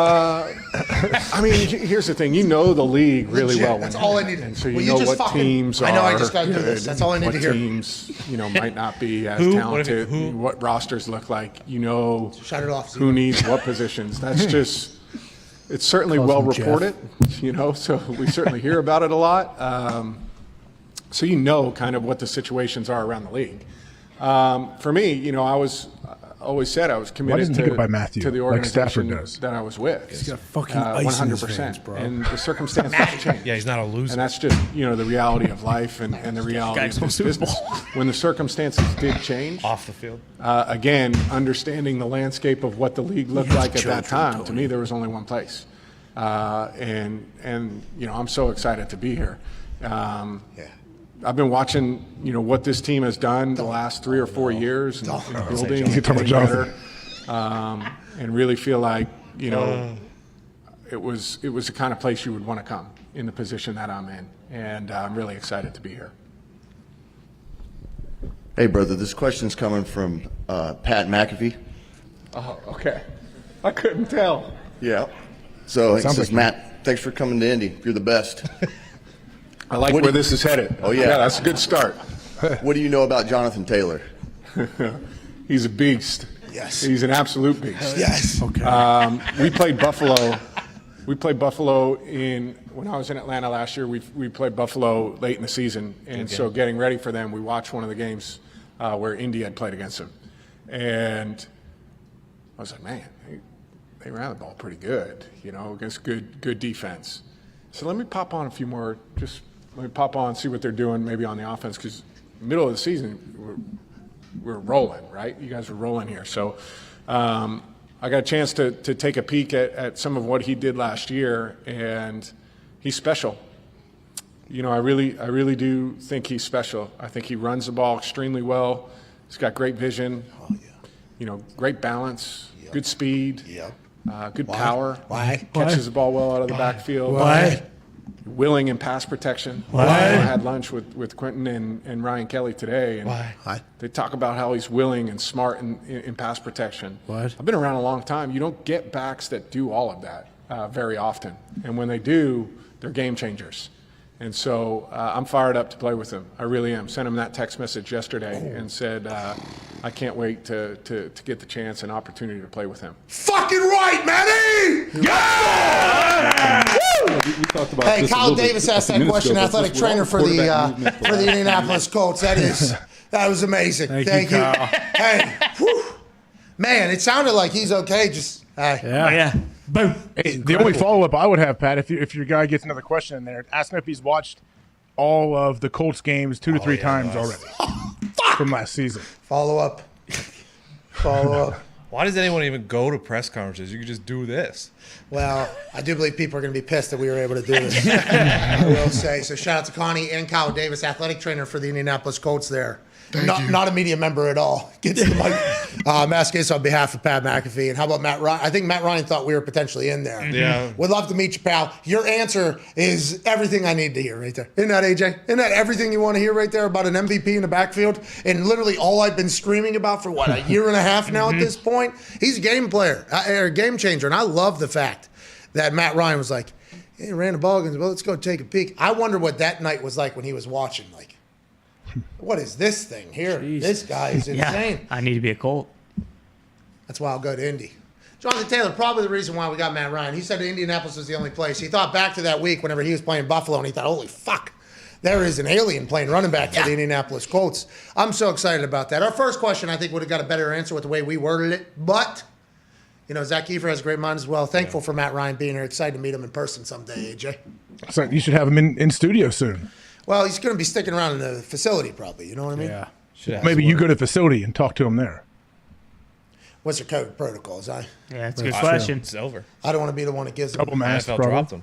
Then you can ask them, or you can show them pictures and be like, what do you think about Smoke Stewart's house? We should ask, are you vaccinated? Oh, no mask. Yeah, well, the NFL protocols are done, so. All right, that'll be next time. All right, we're out of here. What do you think on your feet there? Well, it wasn't really that great. I mean, that wasn't really that good of a question. Got a great answer. Still, 3 questions that you were gonna ask. The guy got you served. You had to think quick. Son of a bitch. The Jonathan Taylor answer was, is it still going? Can I FaceTime Conti? It's still going. Conti's got to work. Conti's like, we got a brand new quarterback. I got fucking text from this guy. Follow up. Where's the trainer? I love the way they're running operation over there. How about Chris Ballard just like, yeah, listen, I mean, I'm getting kicked in the face for all this stuff. And he's talking directly about me as well because I'm the loudest talking about the Colts, And he's like, just a little patience, please, a little trust, which is what Telesco told us about Chris Ballard. That Matt Ryan stuff, and I know people are going to think we're just saying this, and I'm just saying this strictly because I am a Colts fan and everything like that. But, legit, when I watched the Russell Wilson press conference, I was like, boom, that's what I want my franchise quarterback to look like. This is what I want it to sound like. This is what I want it to look like. I don't care if it's boring. I want a robot who only wants to win football. That is... CEO. Like the CEO of the team, he looks and feels that way. That's Matt Ryan, exact same there. He has just passed every single test, it feels like here. For sure. All right, now he's got a chip on his shoulder, too. He said this is the first time. And you could hear him explaining how he was reshaping it in his mind that he was going to have to go somewhere else. He was like, a lot of guys in their careers have some sort of transaction. That was an actual conversation he either had with family and friends about potentially moving on, and somebody was like, hey, this happens in the NFL, a lot of people. He had to reframe it. It's like you got a chance to hear how he was framing things in his mind to kind of move on and move forward. And it's like that chip on the shoulder with him going in there, being the pro, and it seems like he is just the picture of a franchise almost at this point. It's like that is what I think I'd been begging for, right? I mean, as a Colts fan, that is what we were asking for in those moments of what the fuck is going on? I think it's the perfect land for Chris Ballard for the situation, obviously. Yeah, you don't get the impression that he has to come in and win over anybody in the locker room. It's a immediate okay, this guy's our leader. He's been here before. He knows what it takes to win in this league, and it doesn't seem like there's really going to be much of a growing pains in terms of him coming in and acclimating right away. With that being said, was it Hard Knocks or Amazon? What were they on? He was on Hard Knocks with the Falcons. Oh yeah. Mm-hmm. Let a couple fucks fly in there. Yeah, he did. I like that a lot. I did, we did some research on him on whether or not he's a human. Let a couple fucks fly, and I'm like, all right. Yeah, he's a human. I've been around him. He's a human. Really? Guys love him. Yeah. And he said he wanted to meet everybody in the locker room, basically. And he told Chris Ballard the first thing he wanted was everybody's number to reach out and say, hey, I'm approachable. And that's like Andrew Whitworth, right? Andrew Whitworth was talking about his leadership style whenever he won the Walter Payton Man of the Year. And he was just caring, just being there and caring. And Tom Brady, that everybody talks about his leadership style. And the reason why he is so not only committed to football, but his time is because he's trying to invest in everybody, be friends. I was punter of the team, rookie, had no idea how to punt. Peyton's inviting me on golf trips, to hang out, that is a part of leadership, investing time, energy into people and caring. And it sounds like Matt Ryan is that style of leader. If we, AJ, you're trying to talk over his leadership style, right. But I think that is a very formidable leadership style that I don't know if Ballard said a bunch of it was bullshit, right? He said a bunch of the narratives about Carson were bullshit, but whenever you hear that leadership style, I at least think to myself, oh, this has had a lot of success in the past. This is good news for this particular team that we have right now in Indy. Oh, I think this is a no-brainer, especially after seeing the presser, which obviously has no impact on what he does on the field, but this is what you want. You want this kind of guy representing the Colts. It makes sense. I hope, you are getting that suite, right, on the field. I'd like to come to a game or two. Whoa. I want to see this guy work in person down low right there. Okay. Hey, listen, I want to let you know, AJ, you're welcome anytime. Okay. You got a bunch of tickets to that. I'm guessing every game. Yeah, and by the way, not a bunch of people are going to be there every game. Those are the best kind. Yeah, those are the best kind. We were in one of those at a national championship game. Bingo, actually. yeah, that's the Beautiful. best. Yeah, nobody wants to sit. I don't care. We will sit up. These 16 seats are ours. What it sounds like. Yeah. Now, granted, the boys will be there. I assume. Connor will be there yelling about stuff. Well, I don't know about that. What if the Steelers play at the same time? You can watch it on the TV. Yeah, I'm there. Yeah. Every week you need me, I'm there. Well, thanks, Fox, for your service. Well, the lines. Thank you for your service, Fox. The lines don't matter. So These guys don't want to go. I'm Well, I available. fucking hate the Colts still. Like, so you got nothing else going on. that'll Sunday. never change. Press You know I'll conference. be there anytime. Press conference just finished. Should I call Conti and say thank you now? So that makes sense. Just have to tell him you don't want a Julio Jones situation. I just want to win. He's probably gonna be walking with Conte right there. Yeah, I'm gonna tell him. Yeah, I'm calling him. This is not professional. Now I'm being claimed not being professional in WWE as well. What? Why? Well, that's what Corey Graves was saying last night. No. I remember I was forced to apologize because of my lack of professionalism. That's right. Little do they know I'm fucking calling head PR guys after.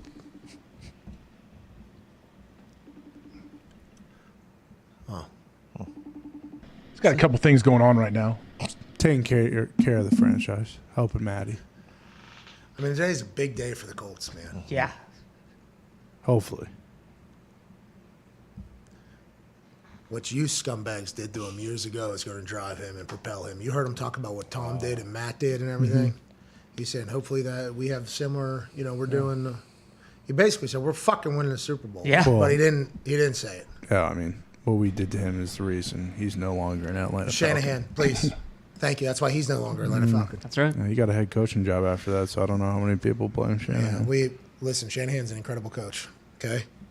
Matt Ryan, incredible quarterback. Things just happen like that sometimes. He's MVP. We saw Julian Edelman make that catch. An incredible catch. Yeah. Incredible. Yeah. Saw Matt Ryan fumble the football.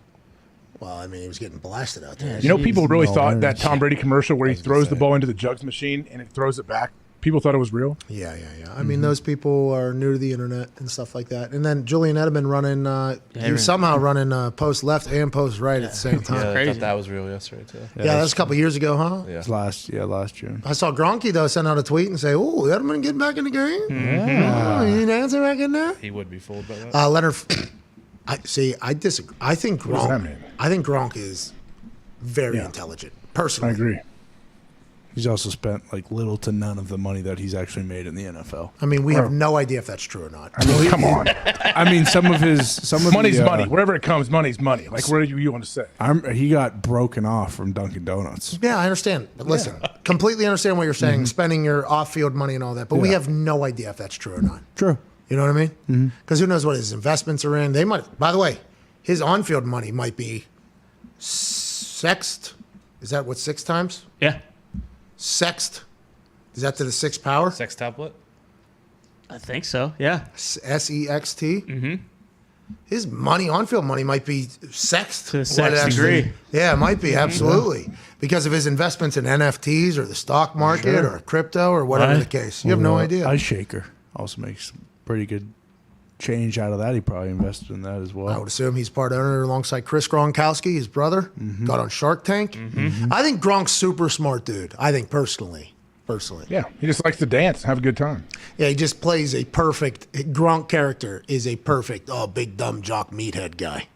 Oh, I don't watch any film. He said on Manning podcast or whatever. Okay, Gronk's always open somehow. Yeah. He knows exactly what the defense is doing. He is making plays that are insane. Doesn't watch any film. Maybe, I guess. I don't know. If he's just a natural freak show, one of the only modern players to make the top 100 team in the history of the NFL. Good on him. Great feel for the Good game. on him. Good on him if that's the case. But I think Gronk is a genius. What were you saying, Tone? You think he's not? Well, I genius, and if you watch his tape or whatever, you would know that you could jump off a 6-foot platform and be okay. All right. Jeez, All right. Tony. So WWE superstar, maybe not his best, and he knows that. Look, he knows that. Yeah. He's hosting. He's not doing anything else. Sure. Leonard Fournette signed back with the Tampa Bay Buccaneers after taking a visit to the New England Patriots. This is more of Tom Brady recruiting people back to Tampa. He gets a 3-year deal worth $21 million up to $24 million. Ian Rappaport reported that this morning. going. Congrats to the Bucs getting playoff Lenny back. There you go. Good money. I'm sure the Patriots did not offer anything near that, if they did offer. Well, in the way the Buccaneers have worked the salary cap all these years, it's amazing that they're able to offer that. Yeah. It's amazing that they're able to even offer that. Gronkowski still, what is he doing? He was at the barbershop the other day, and he said, Tom made me wait a little bit. Maybe I'll do the same to him. And then he walked out, had a fresh cut, great cut, and everybody filmed him. I guess that's the next decision for down there in Tampa. You got Leonard Fournette. You got Godwin. You got Mike Evans. You're going to have Gronk. Yep. Jensen went back there. Still got Wirfs. Tom Brady's back in that bitch. And on defensive side, they're able to keep people. It's like the Bucs went from, oh, shit, full rebuild to, we're back. Yeah. We're back. Good for them down there. Can't wait to see Tampa Bay Q Gronkaneers kind of ride again. We're out of here till manana. Can't thank you enough for watching. We'll be back tomorrow. Hammered Dahn is in 15 minutes at youtube.com/Hammered Dahn. Big thanks to Chris Ballard and Ian Rappaport. I believe tomorrow we have Gene Steratore on. Let's go. Kirk Cousins. Oh, yeah, and we had Matt Ryan on today, Zito. Yeah. Yeah, you did. Thank you, Matt Ryan. Thank you. Thank you, man. Gene Steratore and who did you say? Kirk Cousins and Patty the Batty, I believe now. Wow. Holy shit. Yeah. Nice little Wednesday. All right, we'll see you guys tomorrow, dude. Hopefully I'm going to get some sleep, Have fun at the concert. Take it easy. Take it easy. That's gonna sound good in the car. Is that late? You just read through the set list? Oh, fucking missing that one, too. Jesus. Some good ones early, though. Definitely some good ones early. Is there an opener? I'm not sure. Kanye. Kanye ain't opening for anybody. Okay? Maybe. Kanye's opening for Kanye. And that Kanye concert starts at 8, starting at midnight. All He's right? paying $9 million in overtime. That's part of the art, dude. That's a part of the art. Goldman Sachs used to have like interns that wanted to get a job there or whatever. They say, hey, we'll have a meeting at noon. And they would have them show up for this meeting at noon. That meeting was not until like 4 a.m., 5 a.m. the next day. And they just wanted to see who is willing to just sit here and wait for this goddamn meeting. That's what Kanye's doing. That's right. Smart. Hey, who's willing to wait? And if you get into Goldman Sachs, by the way, allegedly you're just going to be rich if you get in there. And if you get to a Kanye concert, you're going to be entertained. That's what it is. The wait is the hardest part, dude. The wait is the hardest part. You know what I mean? Shout out. Rest in peace. Tom Petty. All right, we're out of here. We're back in about 20 and a half hours. You all are the best. Be a friend, tell a friend. Bye.